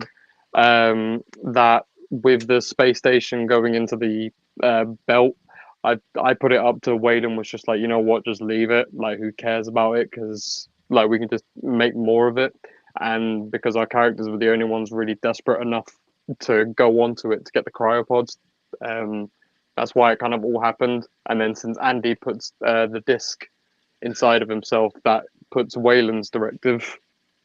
Yeah. I guess that would kind of make sense, but I'm wondering like how much of that is actually like in the film, because I mean I definitely could see myself seeing it again just so I could make sure that there's like any particular details that I may have missed upon the first viewing of it, or I pretty much want to make because I don't know, because I'm not sure if like if it's stuff that's actually in the movie or if we're like just writing the film for the filmmakers pretty much, because I would like see where one begins and the other ends. Yeah, but I definitely do remember that one of the characters finds the signal. They need Andy to interact with Mother without like causing a ruckus on the thing, like from emitting a signal or something. But I guess there's only one signal emitting, and the rest of the station is like basically abandoned, because I think that was like one of the things said where like it's basically like off the grid or something. Yeah. Maybe that's why like it's so hard to find it or something. Fair, but I mean, I'm just kind of wondering if like the Weyland-Yutani people that are pretty much on the planet, which this thing is, kind of careening towards, in the general proximity of, they wouldn't just kind of like send some people to like check to like kind of see it before, like long before it even gets there, and see if there's anything. and see if there's anything that they could salvage in there, like space huggers or what have you. I guess the only thing you can really kind of chalk it up to would be that because Wayland is such a big company and they've got bases and ships pretty much all over the galaxy. They probably just, I chalk it up to this them not really caring because they've got like maybe hundreds of other places that they're working on the same thing. I suppose, but I mean that's like, I mean, a space station like that, with all the stuff that they may potentially have on there, that's like that's like a lot of like credits or a lot of moolah, pretty much. That could, that's it's like it'd be weird. It'd be it would be weird for Wayland Yutani to take like a potential like xenomorph space station that is like derelict, or that may or may not have like potential assets that could be salvaged, and they would just be like, we'll just write it off on our taxes, and just let it crash, crash and burn, literally. Yeah, I think it just depends on how the next film answers it. Mm-hmm. Yeah, If it answers it. Yeah, unfortunately, that's just. I mean, yeah. Unfortunately, we can't really use that because people kind of like say, because that's like the whole thing of like, oh hey, what Force Awakens has left us with a lot of questions, but we'll see how the next film addresses them, and then the next film comes out and they're just, it's like, oh, okay. Yeah, I mean it's just it's being caught between a rock and a hard place. Yeah. So yeah, I mean, there was definitely like some stuff in the writing that could have been, that if they just kind of like tweaked some of it here and there, like that, it pretty much would be like really great, pretty much, or at least really good. But as it is, it's just like, yeah, it's good. Yeah, it's good. Yeah, I think it's definitely a solid film. Like with a few minor tweaks, I think it could have been like even better. But as is, with what we got, I'd say it's definitely like solid. Like again, I think it's only held back by the fact that it's so. It isn't so nostalgia driven, but like again, it's like for better or for worse, it's like essentially all the. I will say it does. Combined. It does have a hint of Disney kind of coming in and being like, "Oh, let's do like the greatest hits to kind of give us a certified kickstart for the franchise again." Yeah. Yeah. Yeah, it pretty much could. Yeah, there was definitely stuff. There's definitely points in that film where, like, the fan service kind of is overcooked a bit at times. The fact that they just directly take lines straight out of like the first and second movie. We kind Oh god, I hated that line. That I really wish they hadn't put that line in. Oh yeah, the second one. You bitch. Yeah. The act. I pretty much. I liked the way the actor pretty much delivered it. But it. I would have liked it a lot better if it had just been him saying, "Get away from her." That's all it needed to be. Yeah, or someone just be like, "Stay away from my sister, motherfucker." Yeah, even that. Stay away from my sister. Yeah, or something like that. Like, as opposed to an exact quote from a character that they don't even know, that they have no connections to, who's like still asleep and out in space, far away from where it's set. It was weird. The way he said it, it sounded like he wasn't even sure if he was supposed to say it. Thank you. Someone agree with me. Thank you. Yes, that's why it sounded cringe, because it's like like he says, "Get away from her," and then like he says, "Get away from her," and then he like pauses for an awkward amount of time, and then just goes, "You bitch." Well, isn't that just because of his stutter and stuff? Yeah, it is. No, it is because of his stutter, but we're just talking about the meta sense. They didn't have to put the stutter there. Yeah, we're just talking about it. Well, maybe no, like but that's like the point. That's like the point of it. Yeah, we're just pointing out, like, in the meta sense, like maybe it'd be funny if we were to think like the actor was all like, "Get away from her." Wait, should I really complete this? Okay, fine. I will say I do like. I kind of like the death for What do you guys have you guys said your thoughts on the scorched alien, like as a quote unquote character? I pretty much really liked how the xenomorphs were done in this. Yeah, but like They- scorched specifically, like I mean, he doesn't really. I get. Aside from the scar on him, pretty much, there isn't really I wouldn't. I pretty much don't really have a whole heck of a lot to say about the design that I wouldn't say already for the default design for the xenomorphs in this film. It's like, yeah, it's a really cool design, and you give one like a little extra personality by giving them that scar after surviving that pulse rifle onslaught from Rain. So I guess maybe that. I mean, I guess at least I'm assuming that's what scorched Xeno here was pretty much when he grabbed Rain, because it's like you bitch, you shot me. What the hell? yeah, because I really it's like you should have gone for the head. Oh wait, you did, but you still failed. Should have gone. Wait, for but the head. did Rain ever shoot Scorch? Because I don't think he was part of that. Like, I don't think he was ever like with the other Xenos when Rain was shooting him up like that. I was kind of. I would have to assume that it is him, because that it would have to be because the pulse rifle shot, and because I don't know, because I'm not entirely sure, but I'll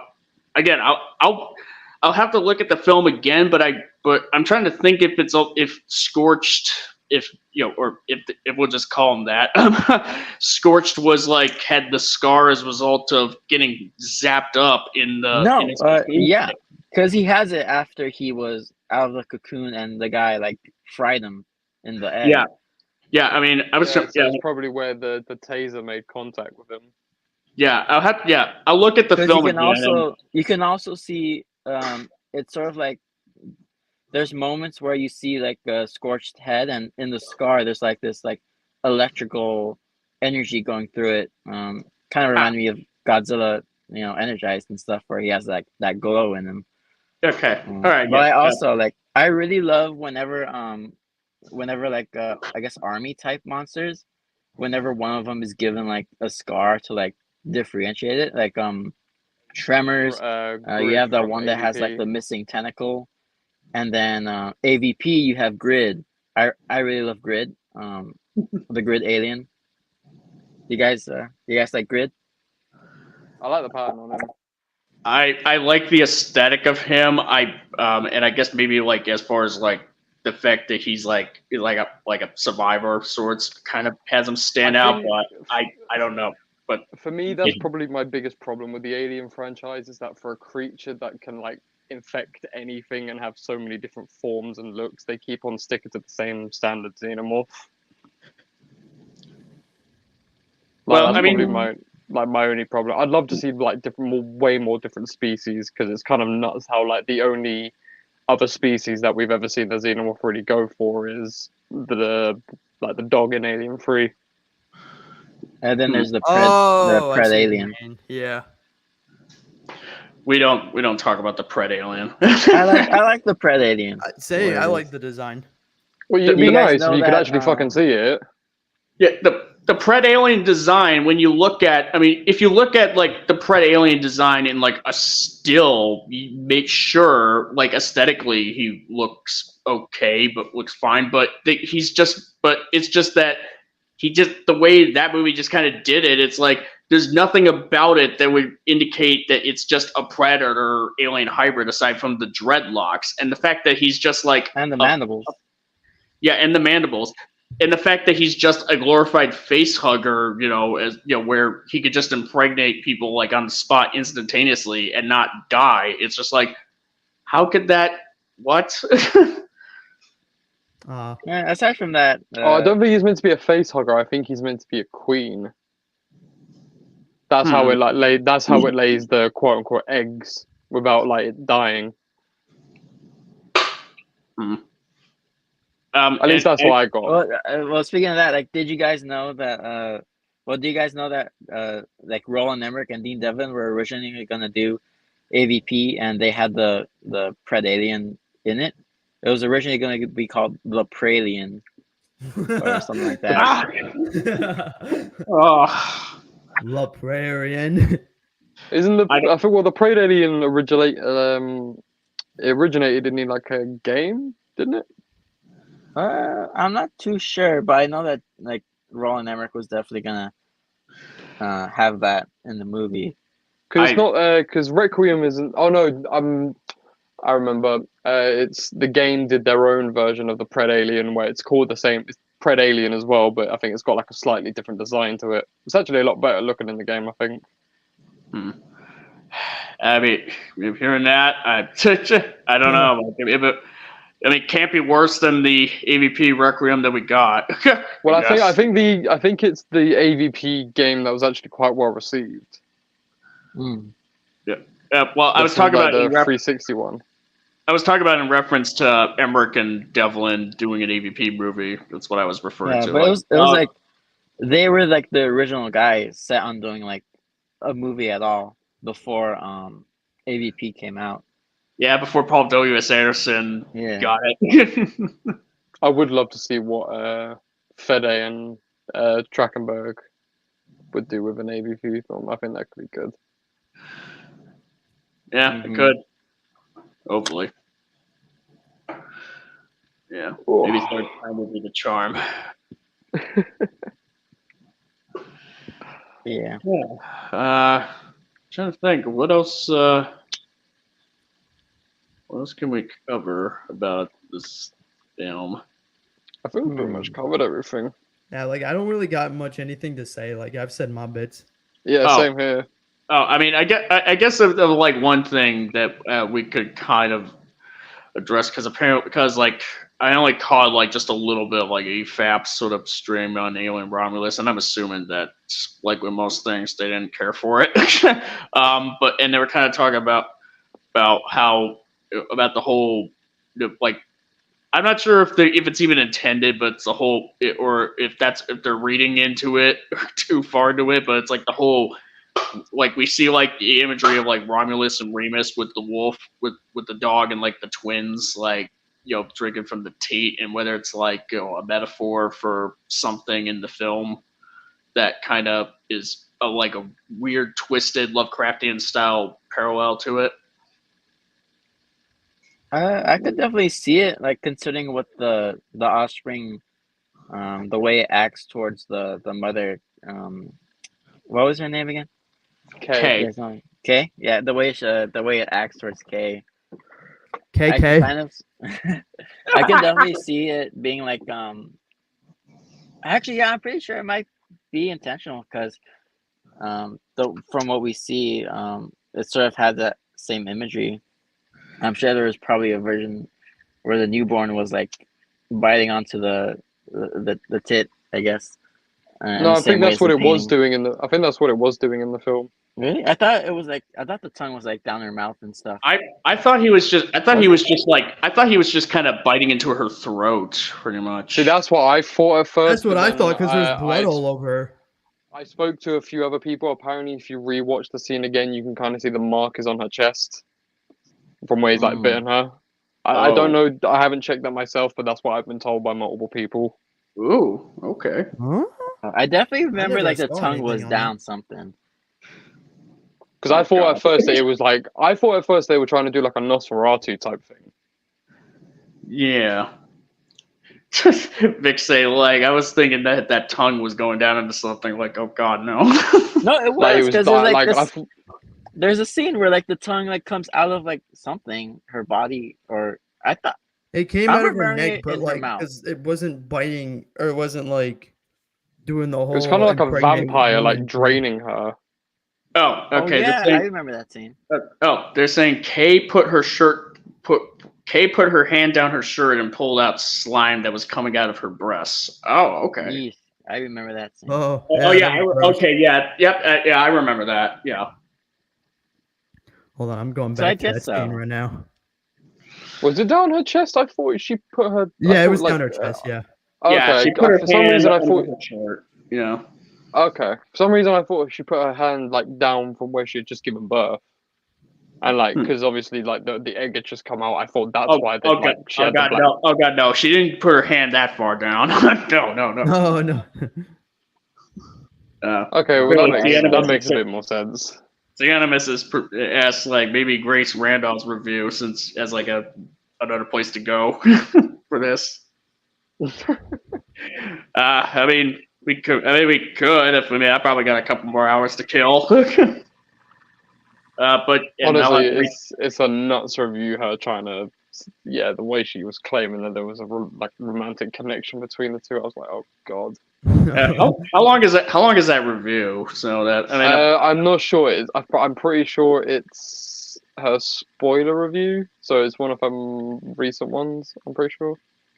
Okay. Animus, if you can answer, did she say that in her spoiler review, or is it a spoiler-free review? So that.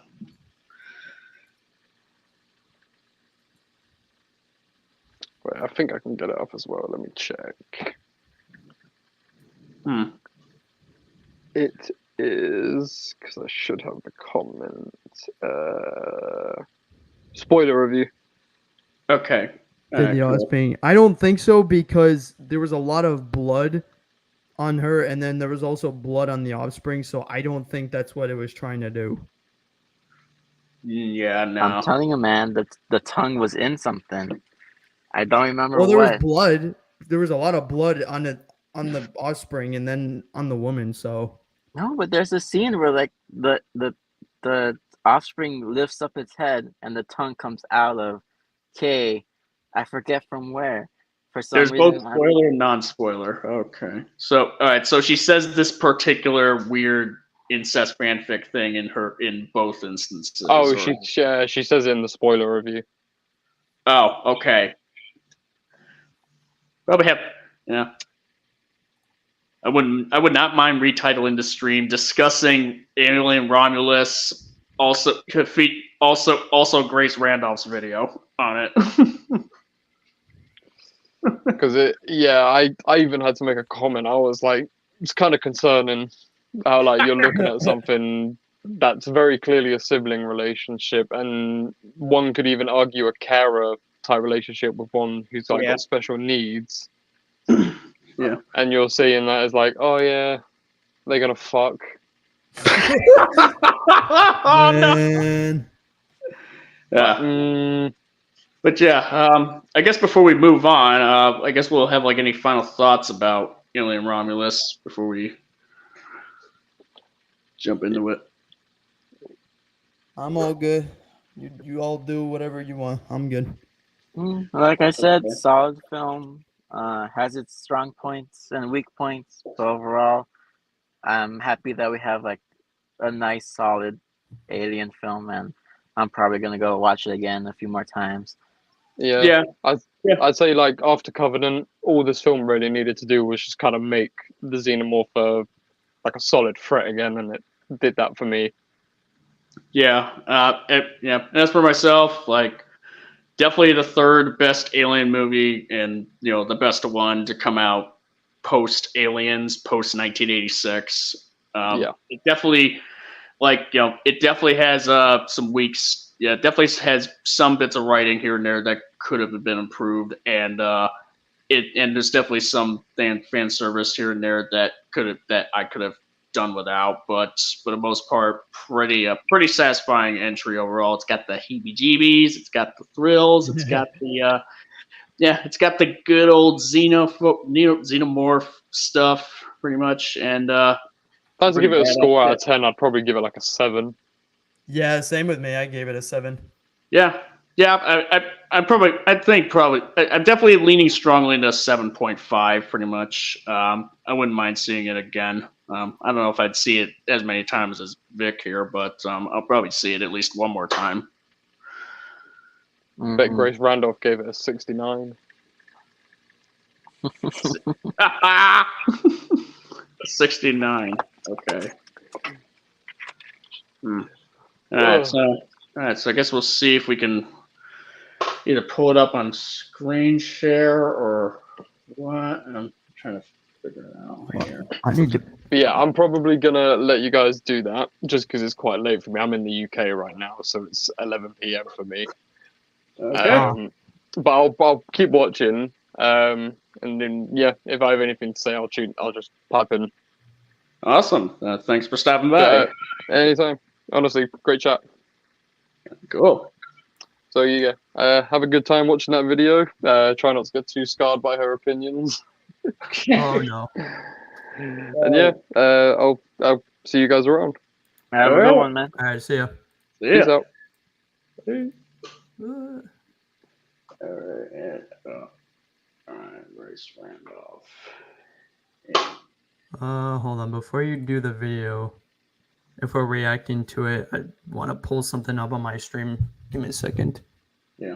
Brown. Maybe it's is this one?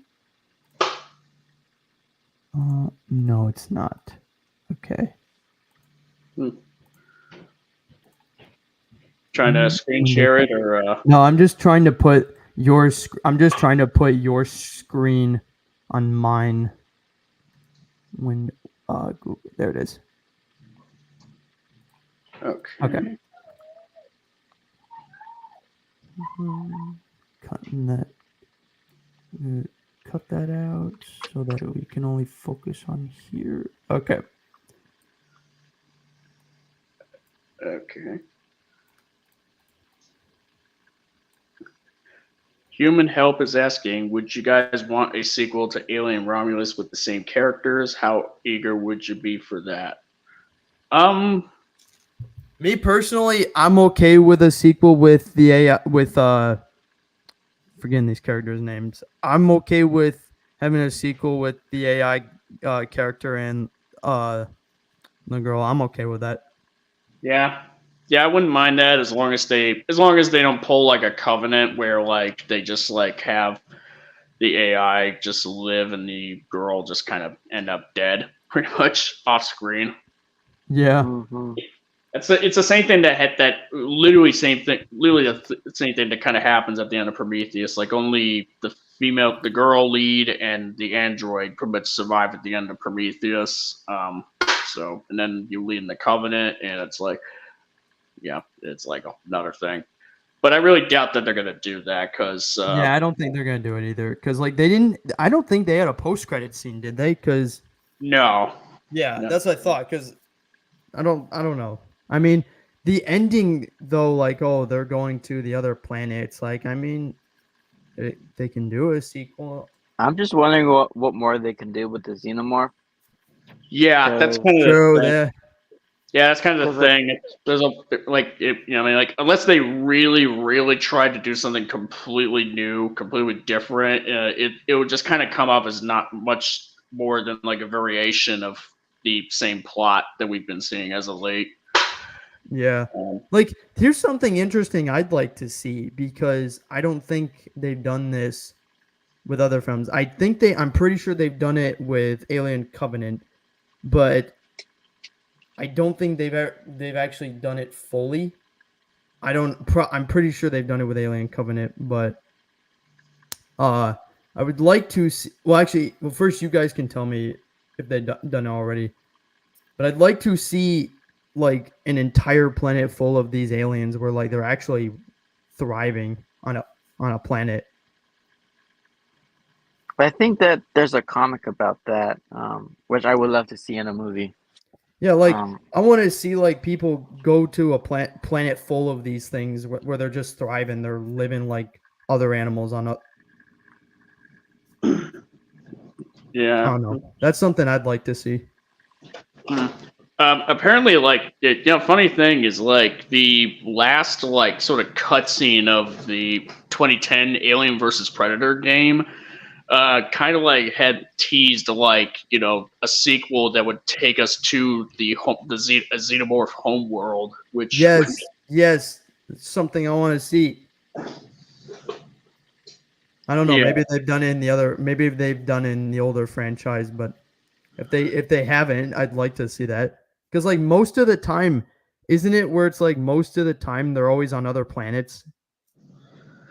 Yeah. Well, yeah. There's like, yeah. I mean, the first Alien, it's like they go to a planet, and Vic left. In the first Alien, they pretty much go to a planet. They stumble upon it, and then the rest is like pretty much on a ship, the Nostromo. Aliens is mostly on another planet. Alien 3 on another planet. Alien Resurrection, I'm trying to think. I think it may have been on a space station, for the whole thing. And ABP and ABP Requiem, they both take place on Earth.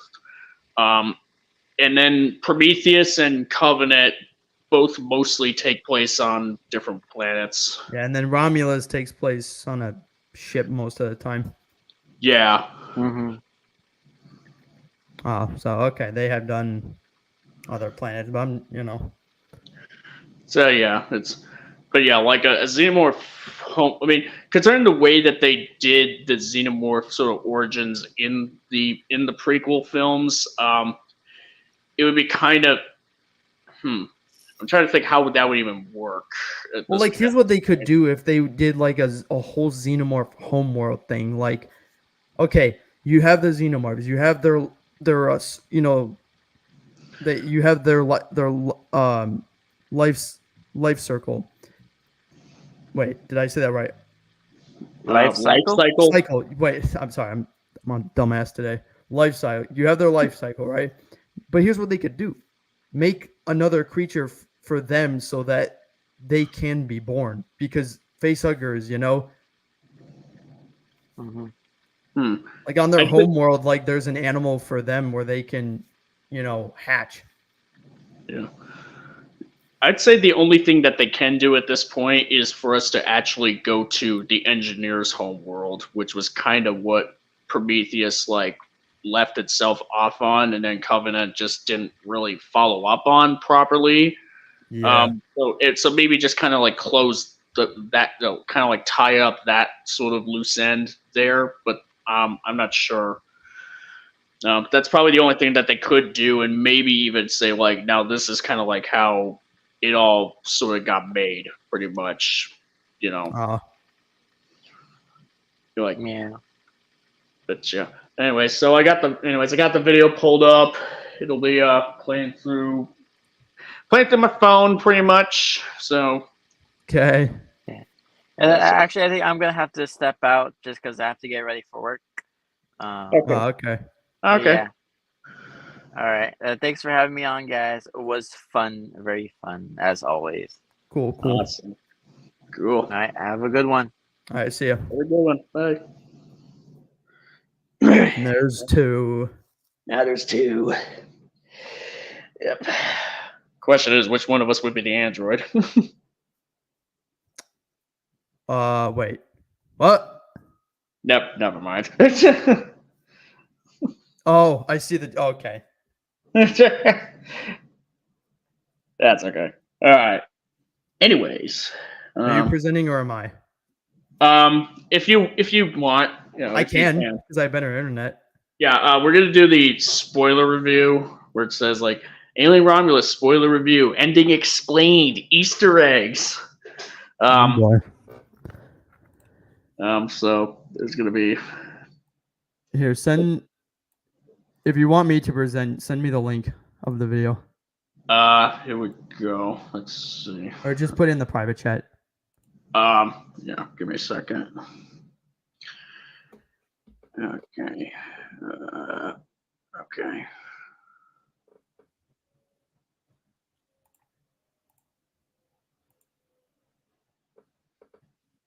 Okay.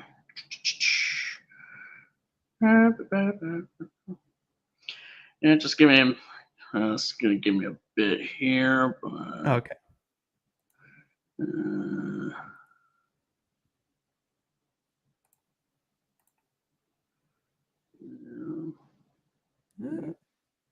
Oh wait, no, I can't do that. Okay. There we go. Okay, I sent the link in the private chat. So should work.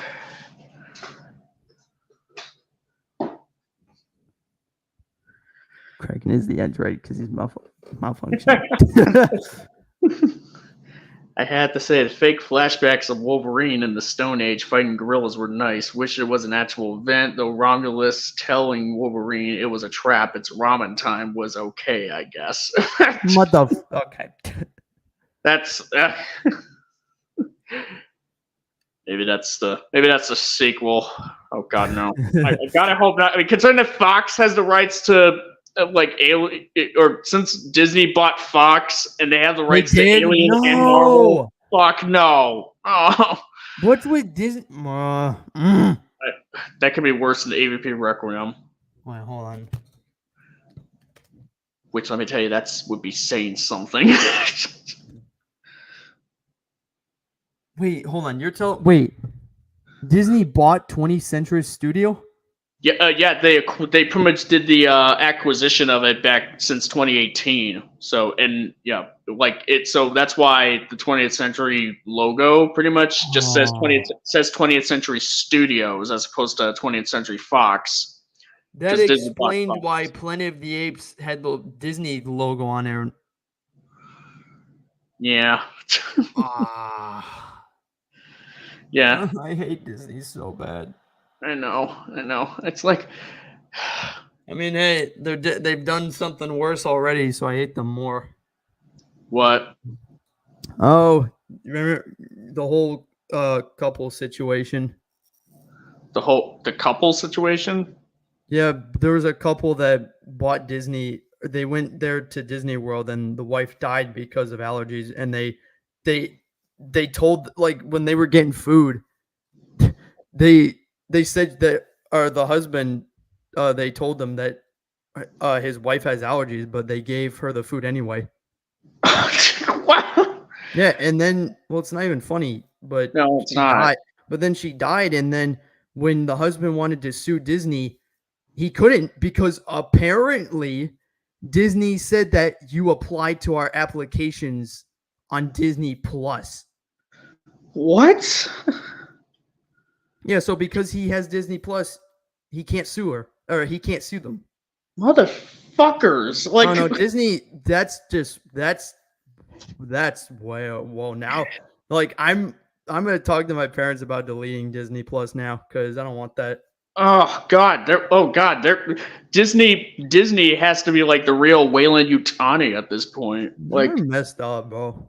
They're messed up because they. Or at least allergies is no joke. Like, that's not even a joke to mess with. No, it's not a joke. No, because you can die from that. Like, I got a friend who's allergic to peanuts, and I have to be serious about it because he could die, bro. Even if it's like in his nose, he could die from that. Yeah. Oh God. Yeah, it's not a joke. Yeah, no, it's not. Yeah, it's not funny. Not funny. Not funny.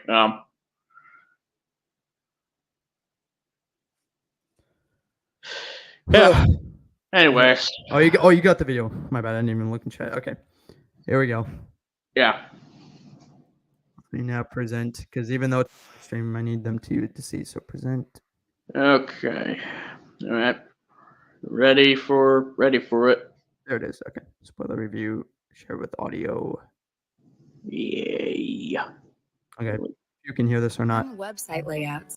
2024 so far hasn't had a lot of bangers. Did you hear that? Yep, we're hearing it. It's hard not to hear her. This. Oh, wait a minute. I know this YouTuber. I've seen this YouTuber a few times over the years. I didn't know we were reviewing this, but okay. Oh yeah. 2024 so far hasn't had a lot of bangers. So it's so wonderful to, in such close succession to Deadpool and Wolverine, to have another awesome movie where there's so much to discuss in a spoiler review, both from Disney, by the way, interestingly enough. So yes, hello and welcome to my spoiler review of Alien Romulus. Again, oh my God. Oh God, she's loud. Yeah, she's loud. That's why I said, like, yeah, I can hear her, and I followed up with, it's hard not to hear her. She is screaming the entire time she's talking. Like, chill out. Welcome to my spoiler review on Alien Romulus. Oh God. Okay. I'm not sure you know this, but she was like I'm not sure if you know this, but like back she pretty much she had like she did a review on like the Super Mario Brothers movie, and she was like, "Wow, I can't believe how bad this movie is. I think this movie's gonna flop," or she said something stupid like that. Oh, I Um, don't know. yeah. I don't know. I've seen her channel for years. I think she's been around since 2014. I think. I Oh don't God. remember, but she's every single time I've seen reaction videos, she's one of them that pops up because of how big she is. So Oh yeah, yeah. She did like a reaction of like the Anakin well, cameo in she does Ahsoka. reactions to movies all the time. Yeah, she's like, "Oh, he Vadered! He Vadered!" Okay. Okay. Anyways, I can't wait to get detailed thoughts down below. Here are mine. And I'd say where I want to start off with is thankfully the movie did not go full splice. Do you What is this? What is this tone? Why is she doing that whole YouTube thing where, hey guys, in today's video we're gonna be covering this? Why is she doing, bro? Why? I don't like YouTubers that do this. It's annoying. It's cringe. Just please use your normal voice, please. and not to mention the visually, aesthetically speaking, this video just doesn't look appealing whatsoever. Like it's like, I mean, you got the text, for like the chapters and all that, and you just have like her on the side. It's like just stuff on stuff on stuff on stuff. And she doesn't even have like a remotely decent camera from the looks of it. I mean, I don't know the type of style this video is in. It seems like it was made in like 2016 or 2015 because like back then when YouTube was like new, this is just kind of how people made their videos. But it's like, I mean, you can at least try. I mean, you can at least. I mean, I don't know. Maybe if that's just her. She's been around since 2008, so YouTube didn't start. Oh, in 2015. okay. YouTube's been around for a long time, and so has she. Oh, and I mean, apparently if this has been her style forever, then I don't know. But yeah, I don't know. I don't know. I mean, for me, when it comes to movie reviews, I'm typically more into the whole adding clips thing. I mean, that's just me. Yeah. Okay, let's remember continue Splice? That movie came out in 2009, and its claim to fame was, let's just say, very twisted third act. And interestingly, that's how Splice is a weird ass film, bro. It's so weird. Yeah, I actually haven't seen it, but I've heard it. It's so weird, and it's like there's a few stuff that's messed up. It's like, whoa. Yeah, sounds like it's up my alley. No. Fede Alvarez also helped make a name for himself with a very similarly twisted third act in 2016's Don't Breathe. And here he uses the exact same technique, a very disturbing third act. And I'll give you a brief rundown in case you're watching the spoiler review without having seen the movie. Okay, we're gonna skip this third act because we already know what it is. So yeah. Okay. The only comment I want to bring about that is like she's saying like, oh, it's like the same thing with the twisted third act as Don't Breathe. It's like, no, the twist in that movie is not all that. It's not really similar to what this movie does. Pretty much. Like it's yeah, I mean it was twisted, but was it that twisted? I don't think so. The thing in Don't Breathe, if anything, like it. So I don't know. Have you even seen Don't Breathe or? I've seen a blip. No, actually, no, I haven't. Yeah, I mean, so I don't know if I should be spoiling it, but I don't care. You can spoil because I don't care. Okay, so basically, Stephen Lang plays like this guy who's like blind, a blind guy, old blind man, whom some people were trying to come in, break into his house, steal some money, so that they could get out of so at least one of them could get out of town, get herself and her daughter out of town. But then they pretty much underestimate him because he's like a super badass, and he's Stephen Lang, so of course. And at some point, they pretty much find out that even though he's a blind guy, he somehow managed to kidnap some rich woman after she pretty much accidentally killed his daughter like some time ago, had her locked up in his basement and artificially inseminated with so she's like pregnant, and then at some point she dies. She gets killed or something, or accidentally, and so he tries to kidnap take the main girl to try to do the same to her, and with a turkey baster, let's just say. So it's, and kind of one thing leads to another where it's like all kind of like further insanity ensues. So yeah, it's not even like it's pretty much not even the same thing that we see in Romulus.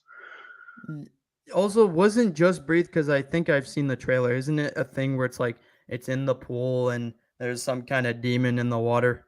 No, don't breathe. Oh, so that's different. Okay. Yeah. Oh, I thought we were talking about that one, but okay. No. Right, because it's just nuts. All right, so Isabella Mercedes. All right, we're gonna skip that. Human. About here. Fede Alvarez. I'd say he can't help himself, but I think this bonkers third act is what's really exciting people about the movie and getting them talking about it. Last night, Alien was trending top 10 in the United States. In the past, Splice and Don't Breathe, which did also get people talking, were C-level horror films that audiences expected to be trashy. But to have this crazy ending at the end of an otherwise top-shelf Hollywood blockbuster that's very well made is kind of an intriguing combination, especially because, again, Alien Romulus isn't as overt as those other two movies. So this puts Alien Romulus more in the realm of Basic Instinct, Gone Girl, Fight Club, and M. Night Shyamalan's movies back when they were good. Very, very clever. Very, very clever. Now, from a business perspective as to how the film is constructed. Now, it's also great for the franchise overall. This is a cool idea. I like it. It not only is like Jurassic World, which introduced hybrid dinosaurs into the franchise to up the ante. What if we crossed a T-Rex with a velociraptor? And you're like, well, let me see it. But it opens the door, I think, to perhaps having like a Borg-like race of hybrid. I don't think it's even like Jurassic World. No, it's not. No, maybe the third act, but the thing is that even though it's a human hybrid, it was made from the glue. The goo, yeah. And not to mention, I don't even think I would even consider that to even be like Jurassic World. And here's the thing, hybridization. It's a hybrid, but it's like it's nothing like Jurassic World in terms of writing. And not to mention, hybridization, it's not even like that. Hybridization isn't exactly new because the xenomorphs, they basically are hybridizations of their general, basically like their extraterrestrial xeno DNA and whatever thing that the face huggers are, essentially face hugging. Like the chest bursters that grow up in the xenomorphs, they're the result of like DNA mixed with, the chest, what the chest or face hugger kind of like implants onto their victim. So it's not even, like we had like the xenomorph dog creature in Alien 3, the Pred alien as well, like xenomorph predator hybrid. It's not in AVP Requiem. It's like even that's not new. I mean, it's like I don't know, like it's I don't know. So what was the comment that the hold on, I'm back.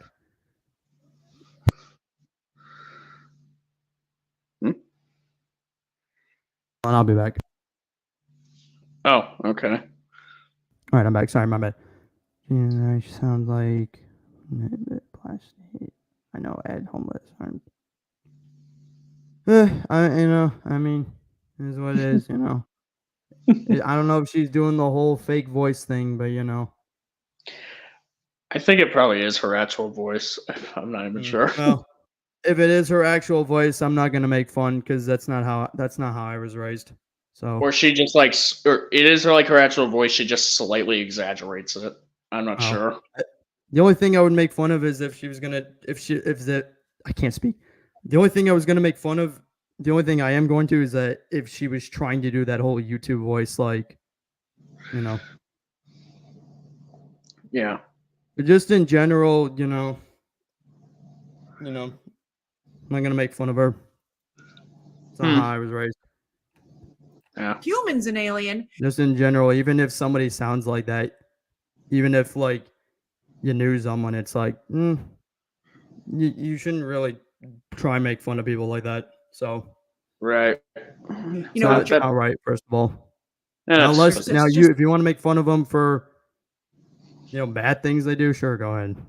Yeah. such a wonderful addition to Star Trek that can be not only evil but also good. I'm like, I see a future where we have a human xenomorph hybrid on the team right next to a synthetic. In fact, I have an idea of how that will play out, and I'll share that with you in a moment. But on that note, as a producer, I would have told Fede Alvarez, give me a design I can work with going forward. The metal teeth were cool. I liked that.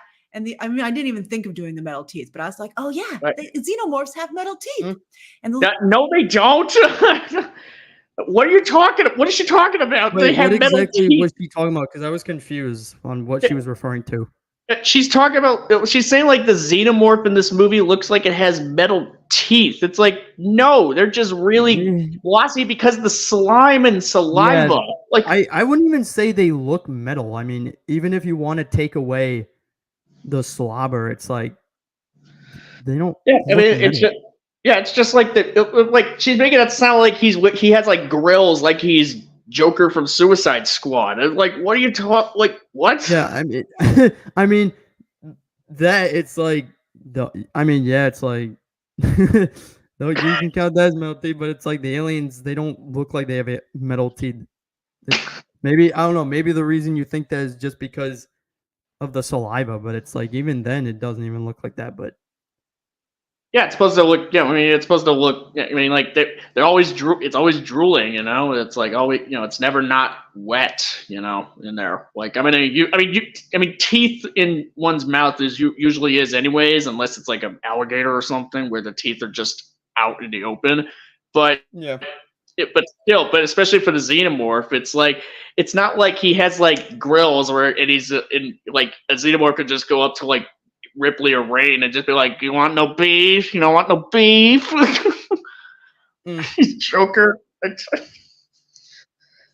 I mean, in terms of with the saliva, the texture and everything. I mean, at least from my eye perspective, it looks like plastic when the saliva is on it, but like clear plastic. Like have you seen retainers? You know. Yeah. Yeah, it kind of looks like that with the saliva on it. Yeah, I mean, I'm not saying fully, just a little. right. No, I get you. I get you. It's just, you know. Oh, yeah. I'm not Okay. sure. little tiny extendable mouth. And the way they did it is it was part of the tongue. I was like, well, all right, that's kind of creepy and weird in the way that we're going here. I'm But sorry. overall, the creature is just too. The little mouth thing that comes out, they all have it. Like this is not new Yeah. for the Alien franchise. What is she talking about? I don't know. I mean, it's always the xenomorph designs and everything, and just in general, yeah, they have that mouthpiece. I mean, literally in the first one, they have it. So it's like, It's been there since 1979. yeah, but like she's been doing videos for more than 15 years. Maybe she could chill out. I mean, it's not really anybody's business, so don't worry about it. Just don't even worry about what she does. Yeah, I mean, Don't worry about people you don't know. So yeah, I mean, if she's making money, I mean, it's like, I mean, hey, if she's making money, that's good.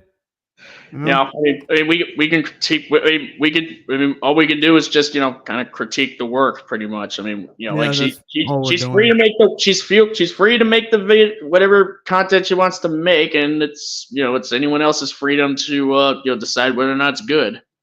So Yeah, like that's the thing I always say is like, criticizing things, like even videos. It's like, yeah, sure, go ahead. But it's like, you get the point. Yeah. I'm not gonna explain. Yeah. You get the point. All right, let's continue. monstrous and just physically too big to interact with human characters going forward. But maybe Will and Utani scientists can adjust the dosage. They're like, all right, let's try giving them 50% of that. I mean, it's a cool idea to create human xenomorph hybrids who are better suited to being in deep space. I mean, remember, the xenomorph can survive in the vacuum of space with no protection. And I was like, when Rook, who we're going to talk about, when the synthetic Rook was like, wouldn't that be cool? I was like, Rook, it would be cool. Because imagine an elite group of human xenomorph hybrids led by a cold and calculating synthetic. Oh man, sign me up. And that, I mean, that only, if I was Wayland Yutani, I mean, obviously, as like a civilian, I'd be horrified. But as a Wayland Yutani executive or a studio executive, I'm like, this is the way. And maybe that's next for the sequel, which they.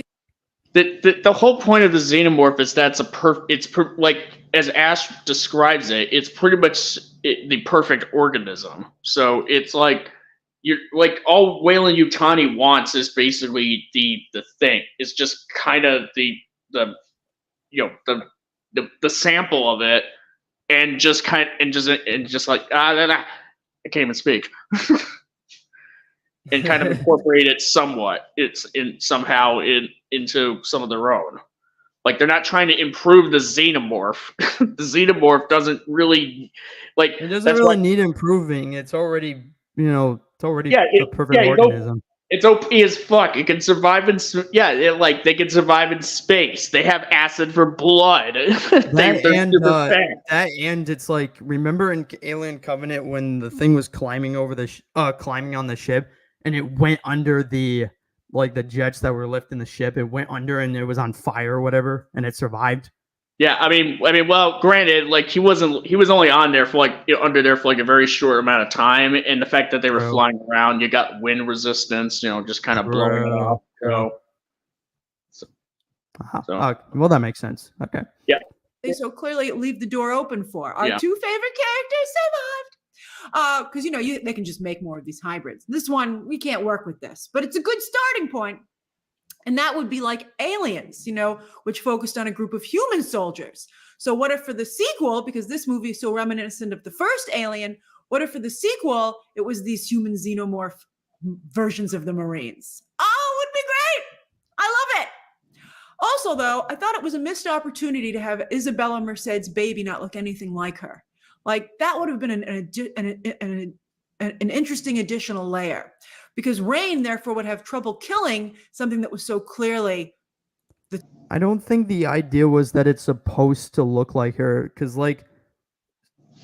Sea Monster, like you said, which actually made a pretty good point. It's supposed to look like one of the engineers, so yeah, it's not really supposed to look like her, even though it was born from her, because again, it was that black stuff that made it change. Yeah, it's the black goo made the embryo that could have formed into a baby that would grow up to maybe somewhat resemble her, as well as the father whom is never really named whatsoever, because he was just, as she puts it, he was like some dickhead that who just got her knocked up one night. Yeah. This thing isn't even supposed to look like her, or it mostly looks like an engineer, so it's it's not. I don't know. An engineer mixed with xenomorph, type sort of aesthetics. The child of her. Sea Monster, do you want to cover this whole video? Let's see. Is there Let's try and look at the important stuff, the stuff, the funny shit. Friend. Trying to see where the is there even timestamps for this thing? About the whole oh wait, I think where's the whole? Yeah, unfortunately. Let me see. That part? Down. Hold on. Here, hold on. Let me pull it up here. Is there even timestamps? You can find that scene where she was talking about them in a relationship. Yeah, the funny shit. Yeah, that'd be. Maybe she put an image of both of them up, because then if she did, we can spot it. Yeah. It should be. Let me see. Hold on. No, it can't be that part. Oh wait. No. It's maybe it had to be a little bit. Elevator shaft. No, it's not that. Look, yeah. No, the whole the Rain and Andy thing would have to be. Oh wait, here it is, right here. This part. Yeah. Okay, here we go. Rain. Let's talk about Alien Romulus's other twisted storyline: the clear romantic attraction between Rain. No, that is gross, bro. Why? Right? Okay. And the synthetic. I feel like she didn't pay attention to that he was a robot. I feel like that she didn't pay attention to that. No, she said no. She called him a synthetic. No, she did say synthetic. So she didn't miss that. No. She still Okay, wants it. that's weird. That's weird. That's weird. Yes, Andy had been friend zoned at the beginning of the movie, largely because he's not only a machine, but a somewhat malfunctioning one. By the way, artificial. Oh, so she did know. Friend zoned. Right? What? This She is didn't not. friend Bro, zone him. this is not a teenager relationship. That's okay. She's old enough to work in the fucking mines. Like she would not be a teenager. Yeah. Term that Andy prefers. That was great. I thought it was hilarious how he kept trying to get Archie Renault's Tyler, Rain's ex, and it looked like they might be rekindling their romance. What? What? Rain's ex. Rain. What? What movie No, did she they're watch? just friends. No, no. Like her and Kay's brother, they're like really good friends. Okay. Wait. So this dude right here, you're seeing my mouse, right? Yes, that's the brother. This dude and Rain, they weren't in a relationship, were they? I don't think so. They're just really good friends, pretty much. Yeah, they're friends. Nobody mentioned anything about an ex. No, not at all. Oh, where is she? Okay. Killed. I mean, due to his directives, Andy couldn't actually outright kill him, but he wasn't trying very hard to help him. They were like, Andy, he almost didn't make it. And Andy's like, but he did, so I don't want to hear about it. That's... He was helping, though. Yeah, he was helping. He closed the door because he pretty much even with the prime directive. He knew the timing, so yeah. Unless he was lying, but I don't think so. I was like, nerds, Andy, you almost got him. Andy was so likable. You were rooting for him, even in that situation. And I even like Archie Renault, but I love Andy. When Rain gives Andy the new chip that they find on the ship in Rook, who we'll talk about in a moment in this spoiler review, and Andy got the systems upgrade, not just meant. Hey, Monster, you're getting an echo in the background. I just noticed it. I'm trying to fix that here. Okay, leave the stream because you did that last time. You left and then joined it back, and then the echo was gone. Yeah, now let me try that. Okay. All right. Be back in a second. Refresh.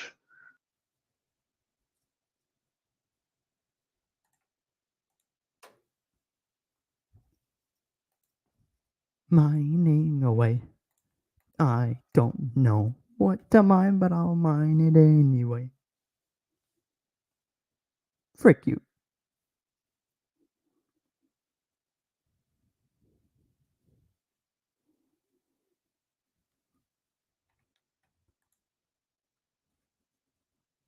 Hello?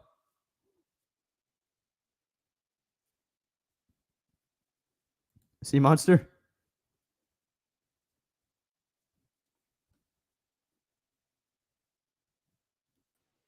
Okay, I'm back.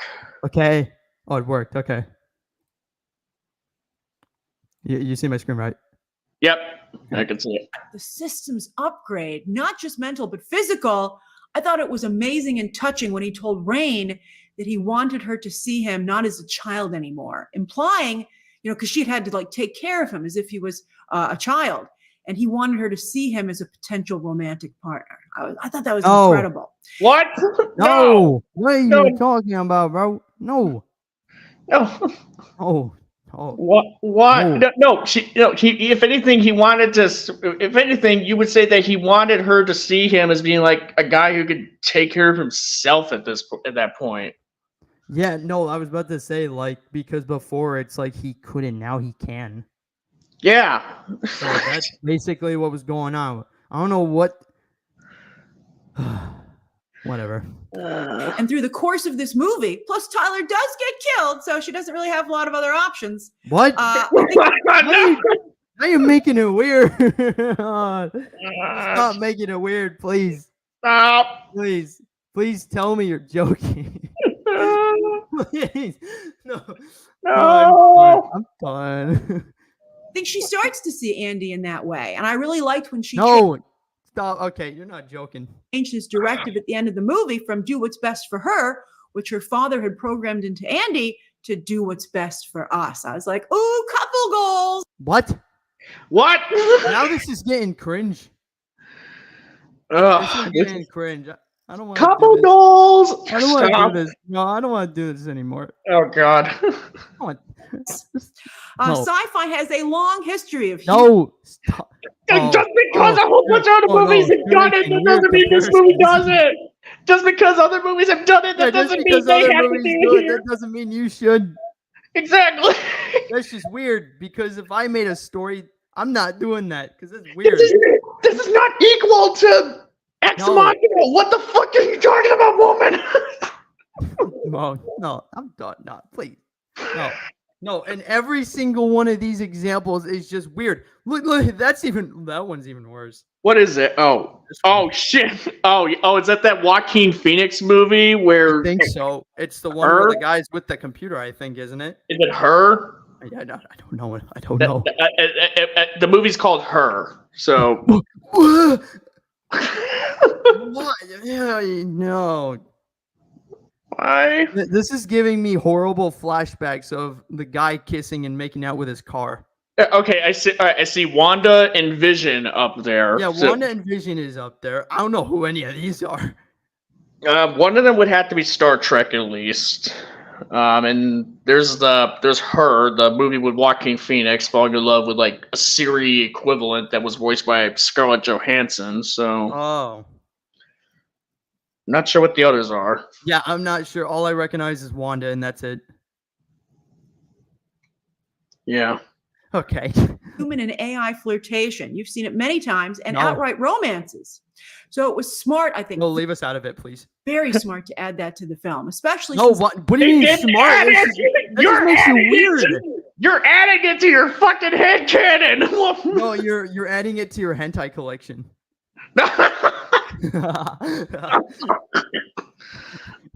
I could make so many messed up jokes with this right now, but I'm not going to because it's a PG-13 stream.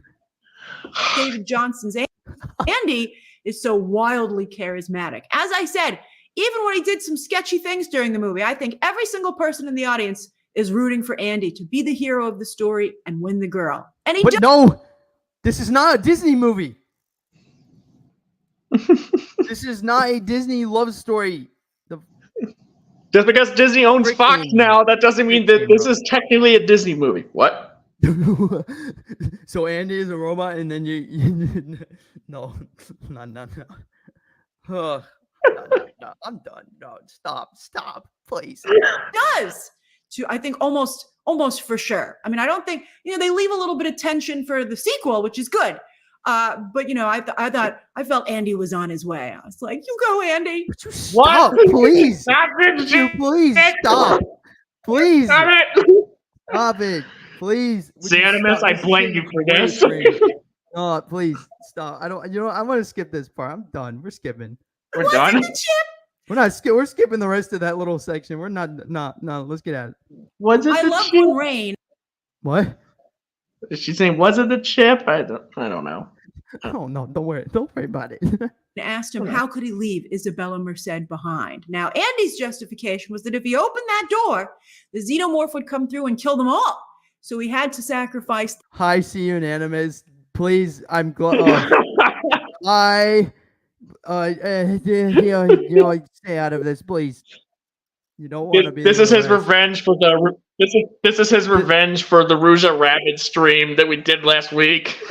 Yeah, I knew it. It'll give you flashbacks again. Don't do it. Oh, You don't want that, do you? I knew. the lesser amount of humans, 1, to save the greater amount, 2. And they had put that in the script. That's why Bjorn didn't like synthetics, because his mother had been in the mining situation on the planet. She had been sacrificed by a synthetic to save the greater number. So very good script. The way they would plant stuff and then plant seeds and then go back and recoup them was fantastic. So on that note, Oh, that's a screen. Oh, that's just okay. Again, Rain's like, how could you leave her behind? And Andy's like, well, how could you leave her like that? And Andy's like, what? You mean leave someone behind? And Rain was like, ooh, because it had been revealed earlier that that synthetics like Andy aren't allowed on the colony, the independent colony that Rain and company want to ultimately escape to. So this whole time she's been telling Andy they're going to go to this paradise, but in fact, he's not allowed in. And the plan was to just abandon him even after he would be the one who was crucial in helping them to reach that colony. And they didn't clarify where they were going to abandon him. It seemed like they were just going to abandon him in a ship in deep space. That's pretty bad. So that's why. Did they? Well, yeah, they pretty much. Well, they said that like synthetics like weren't allowed for. No, I'm asking, did they actually plan to leave him behind? Well, it wasn't Rain's plan. I Pretty figured much. it wasn't. She wasn't planning on that, but the others pretty much kind of. Oh, that's what I thought. Okay. Yeah. I think Rain didn't have anything to say after that.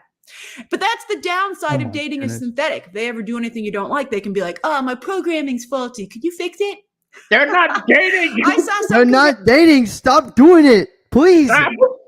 Stop. Oh no! What's she gonna do? Comparing this to Finn and Ray? What's she gonna do? I don't know. Wait, hello. I'm trying to pronounce the name. Nausea. Hello, welcome to the chat. Ah. Hi. Sorry, my bad. Okay. I just don't like alien movies and stuff. I haven't watched Romulus. I mean, hey, if that's your taste, it's all good. Yeah, that's fine. Everyone's got their taste, Comparisons of Andy and Rain to Finn and Ray from Star Wars, and I think that's an excellent comparison. What? What? I don't understand where she get? It's okay. Is it because? Please don't tell me that it's because it's a black guy and a white woman. Pretty much. Please tell me it's not. If she's making that comparison, I feel like that's not. a bit. I don't know if it's racist or not, but I hope it.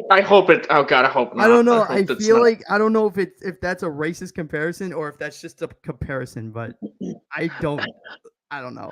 I don't know what. Yeah. Maybe in terms of looks, I mean, the characters do look the same. Yeah. They look well, not the same, but they look alike. Well, let's hear her out. Let's see what happens. Yeah. Particularly because Alien Romulus gets that relationship just right, and you see what Star Wars almost had. All right, let's talk synthetics. Okay. So one of the big reveals. So that crazy shit is over with. So yeah, okay.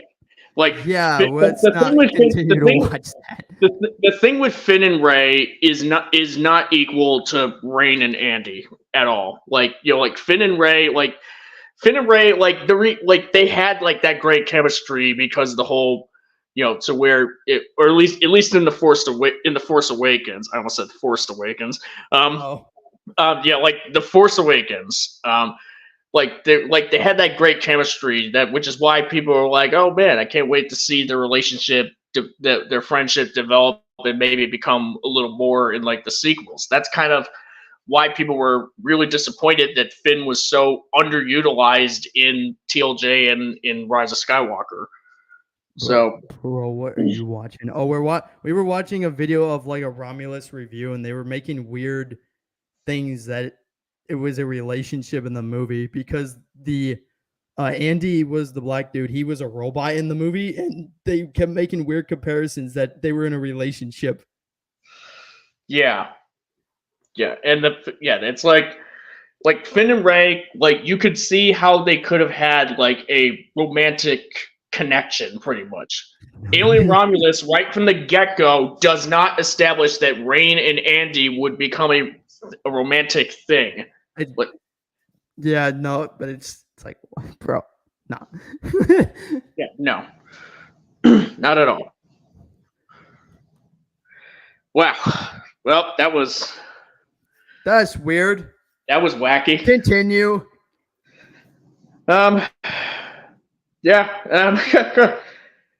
Yeah, like I guess she was overall pretty. I mean, she was overall seemed pretty positive about Alien Romulus, but even then, Definitely weird things going on, but whatever. Yeah, she definitely had a lot of just like I don't know what you're thinking. I don't know what movie you saw. Pretty much, like it's still weird. It's weird. Yeah, weird. I don't know. It is what it is. Yeah. Well, anyways, that was kind of fun in a weird, twisted way. Yeah. Yeah. Alien Romulus. Check it out. Entertaining. I guess. Watch it. Entertaining, yes. Has some flumpy stuff here and there, but overall, pretty solid. I would say. I'm not sure. Like, considering that I've never done an essay video on any sort of Alien or Predator stuff. I mean, I'm not guaranteeing that I would do one for this in the future, but for Alien Romulus in the future. But I think there's a little bit of possibility depending on, how things are looking going forward, how the film holds up later on, and we'll see what. It'll be interesting to kind of see how the climate would change in terms of. Bro, I should watch the face. I should watch it if the face huggers didn't exist. Watch it if the face huggers didn't exist. So the face huggers just freak me out, bro. Oh, I mean, hey, it is weird considering that they stick their dick down your throat. So all 12 inches. Okay. Imagine having a giant crab spider thing go on your face and insert their tail thing inside your mouth. I mean, yeah, it's weird, but it's even more weirder that they're literally sticking their fucking dick down your mouth and planting a seed. So yeah, even worse. Yeah. Yeah, it's like a $5 foot long pretty much, and apparently since it's got acid for blood, there's like a bit of tang to it, maybe. I don't know. Hey, that's what it is, It is what it is. Well, yeah. I guess that's a good place to end the stream, maybe, or unless there's any. I'm willing to stay a little bit longer if there's anything you want to say.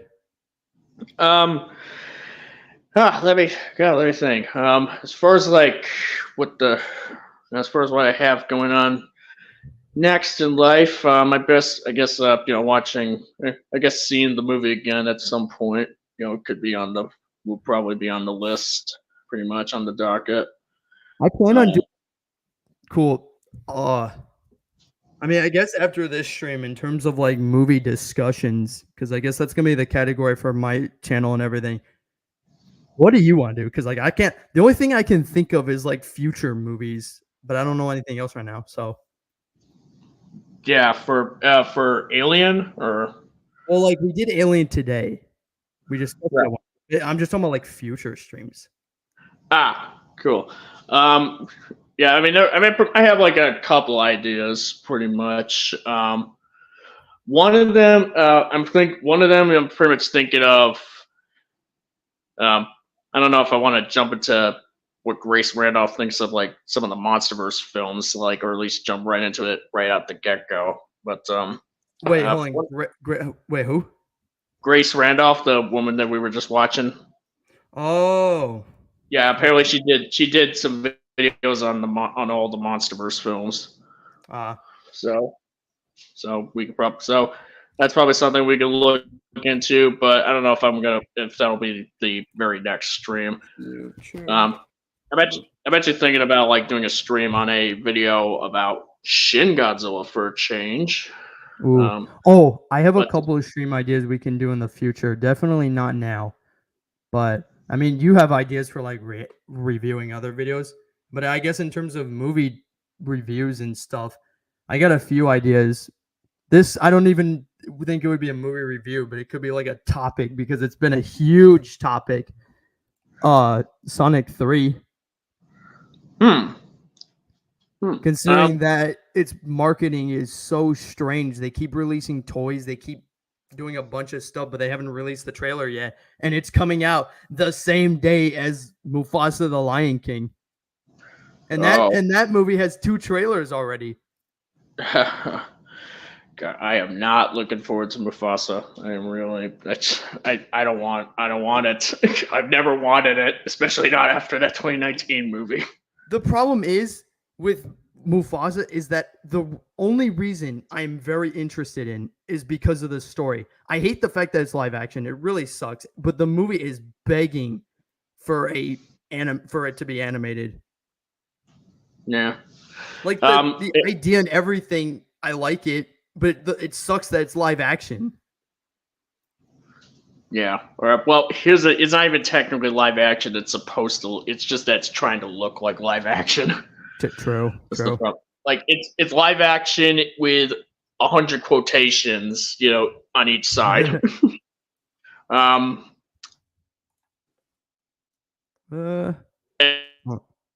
As far as like Sonic, I kind of like typically like cover like monster movies, like kaiju films, like Godzilla or Universal Monsters or Alien. Yeah, I mean, not really, unless I were to try to do something like really crazy subversive, pretty much. But I don't know if I would do like a stream on Sonic 3, personally. But I definitely would not. Yeah, I definitely would. I would say that the Nosferatu movie, I would definitely see myself doing a stream on when that comes out. So that'd be pretty dope. Because it's like Dracula, that kind of makes sense. Vampire, but yeah, that's. In terms of kaiju topic, the only thing I could see, sea monster for you at least. I mean, I could see if I could join. I wouldn't stream it, but like maybe the topic would be like the new Kong game or something with the one with the Titanus amulet, if that's how you say it. Remember the teaser that I think it was today, where they had Kong's footprint and they had the giant spider step on it? I saw a little bit of that. Yeah, that was like the teaser for the game. That could be interesting. That's pretty interesting. Hopefully I'd be able to have a PS5 by then. I don't. I don't. Yeah. But yeah, I mean that could be interesting. Yeah, I guess that's pretty much it. All I could say is like, covering up an Alien movie, like the new one, which does open the door to covering other Alien and Predator movies pretty much down the line at some point. It's at least kicked that door open. One last thing. What did you think as far as like the Alien Romulus as a whole? Like, what did you pretty much think of the soundtrack of the movie, like the score for it? There was definitely, I think, one soundtrack that I was really into. It was when it was like when the noise. Okay, so it was during the scene when they had to be really quiet and they had the heat going on and the facehuggers were in the room. I really liked the soundtrack where they were like as soon as they started running. Yeah, I liked that soundtrack, but I guess for other soundtracks, I didn't really feel anything for it. Yeah, I actually kind of liked the soundtrack to the movie. It pretty much reminded me, because like it's from the composer named Benjamin Wallfish, who's done other stuff before, like the newer It films and Invisible Man. Hold on, Alien Romulus. Benjamin Wallfish. Hold on. Benjamin. Where is it? Pulling up the composer or the. I'm pulling up the composer right now because I'm just curious on what other movies he's done. Yeah. He's done a decent amount. Let's see what films he's done. Ooh, He's done Alien Covenant before. No, that's Jed Curzo. Or are you saying? Oh wait, like, I'm sorry. Yeah, it was right here. I didn't even see that. Okay. Such a weird ad. That's so weird, but okay. Give me a list. Yeah, he's done it. He's done. Give me a list. Why can't it give me a list? Hold on. Oh wait, I'm looking up the wrong thing right now. What am I doing? Okay, here we go. I'm looking up the wrong thing. Yeah, he's done it, and then he's done Techno Syndrome 2021. Oh, wait, what? No, he's done Mortal Kombat, Blade Runner, and I can't tell if that's it, but okay, interesting. Yeah, he pretty much co-composed the soundtrack for Blade Runner 2049 with Hans Zimmer. So he also did The Flash, Shazam, the first one.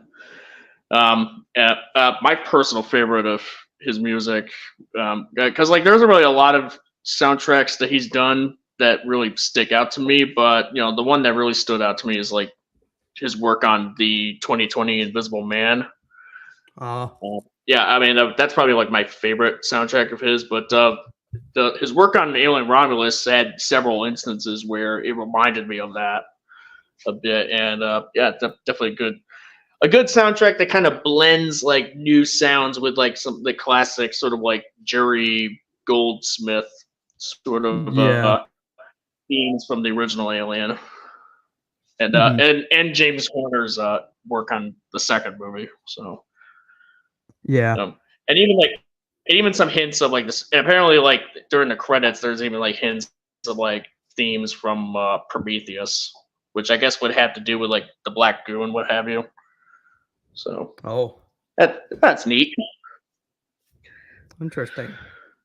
Yeah. The soundtrack, and yeah, like what you kind of pointed out when they're like running for the face huggers as an example, like that's there's definitely definitely has some good music there. You know, especially the progression. Like I thought the drums there were really good.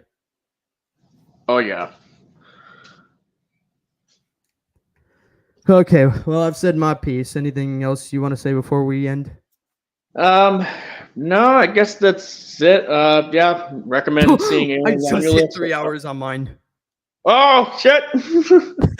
Awesome. I'm almost 3 hours. You got like 2 minutes left before you hit the 3 hours. Yeah, I mean, I'm not gonna beat my record, my personal record of longest stream at this point. So, yeah, you know, no need to drag this out for any longer. But yeah,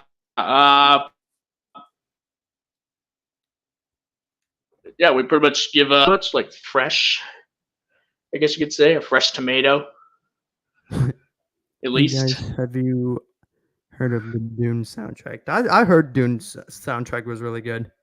Oh yeah, Dune soundtrack is real. I actually think Part 2 soundtrack is like better than Part 1. Because I thought it was. I heard it was really good. I didn't listen to the music, but I heard it was really good.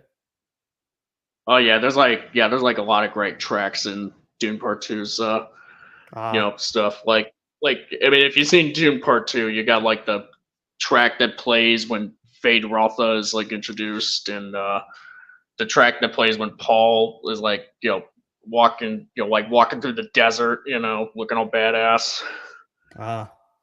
Some good shit. Yeah, Hans Zimmer is the GOAT. Hans Zimmer will always be like, well, him and Beer will be the best. Beer McCreary. Yeah, it's Bear McCreary. Bear. Like, I'm not saying he's good just because he did the Godzilla King and the Monsters soundtrack. It's just because I've listened to his other, music from other movies, and he's just that good. Yeah, I'm not saying that Bear McCreary. I'm not saying Bear McCreary's good because he did the King Cottam soundtrack, but I am saying he's good. He did a great job with King Cottam's soundtrack, which is why he's good. Yeah, good stuff. So yeah, thank you all for stopping by. Thank you for hopping on, Mr. Kraken here. Thank you. Got anything to plug? Pretty much. No, I'm all good.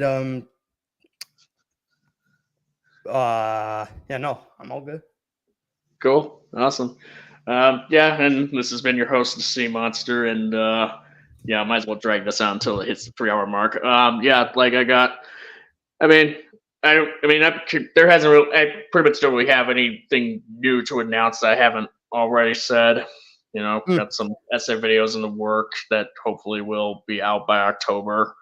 No later than, and as well as working on a video for Final Wars. Hopefully that will be done by the end of this year Cool. as a whole. So yeah, I got some stuff coming up. But yeah, thank you all for hopping on and stopping by, talking about Alien Romulus, and listen to us suffer as we hear Grace Randolph's weird deal with involving a synthetic android brother sister romance. I'm not sure. Robot sex. Yeah, thank you all. Later. Okay. See you later. Bye. Bye. Okay, I just sent in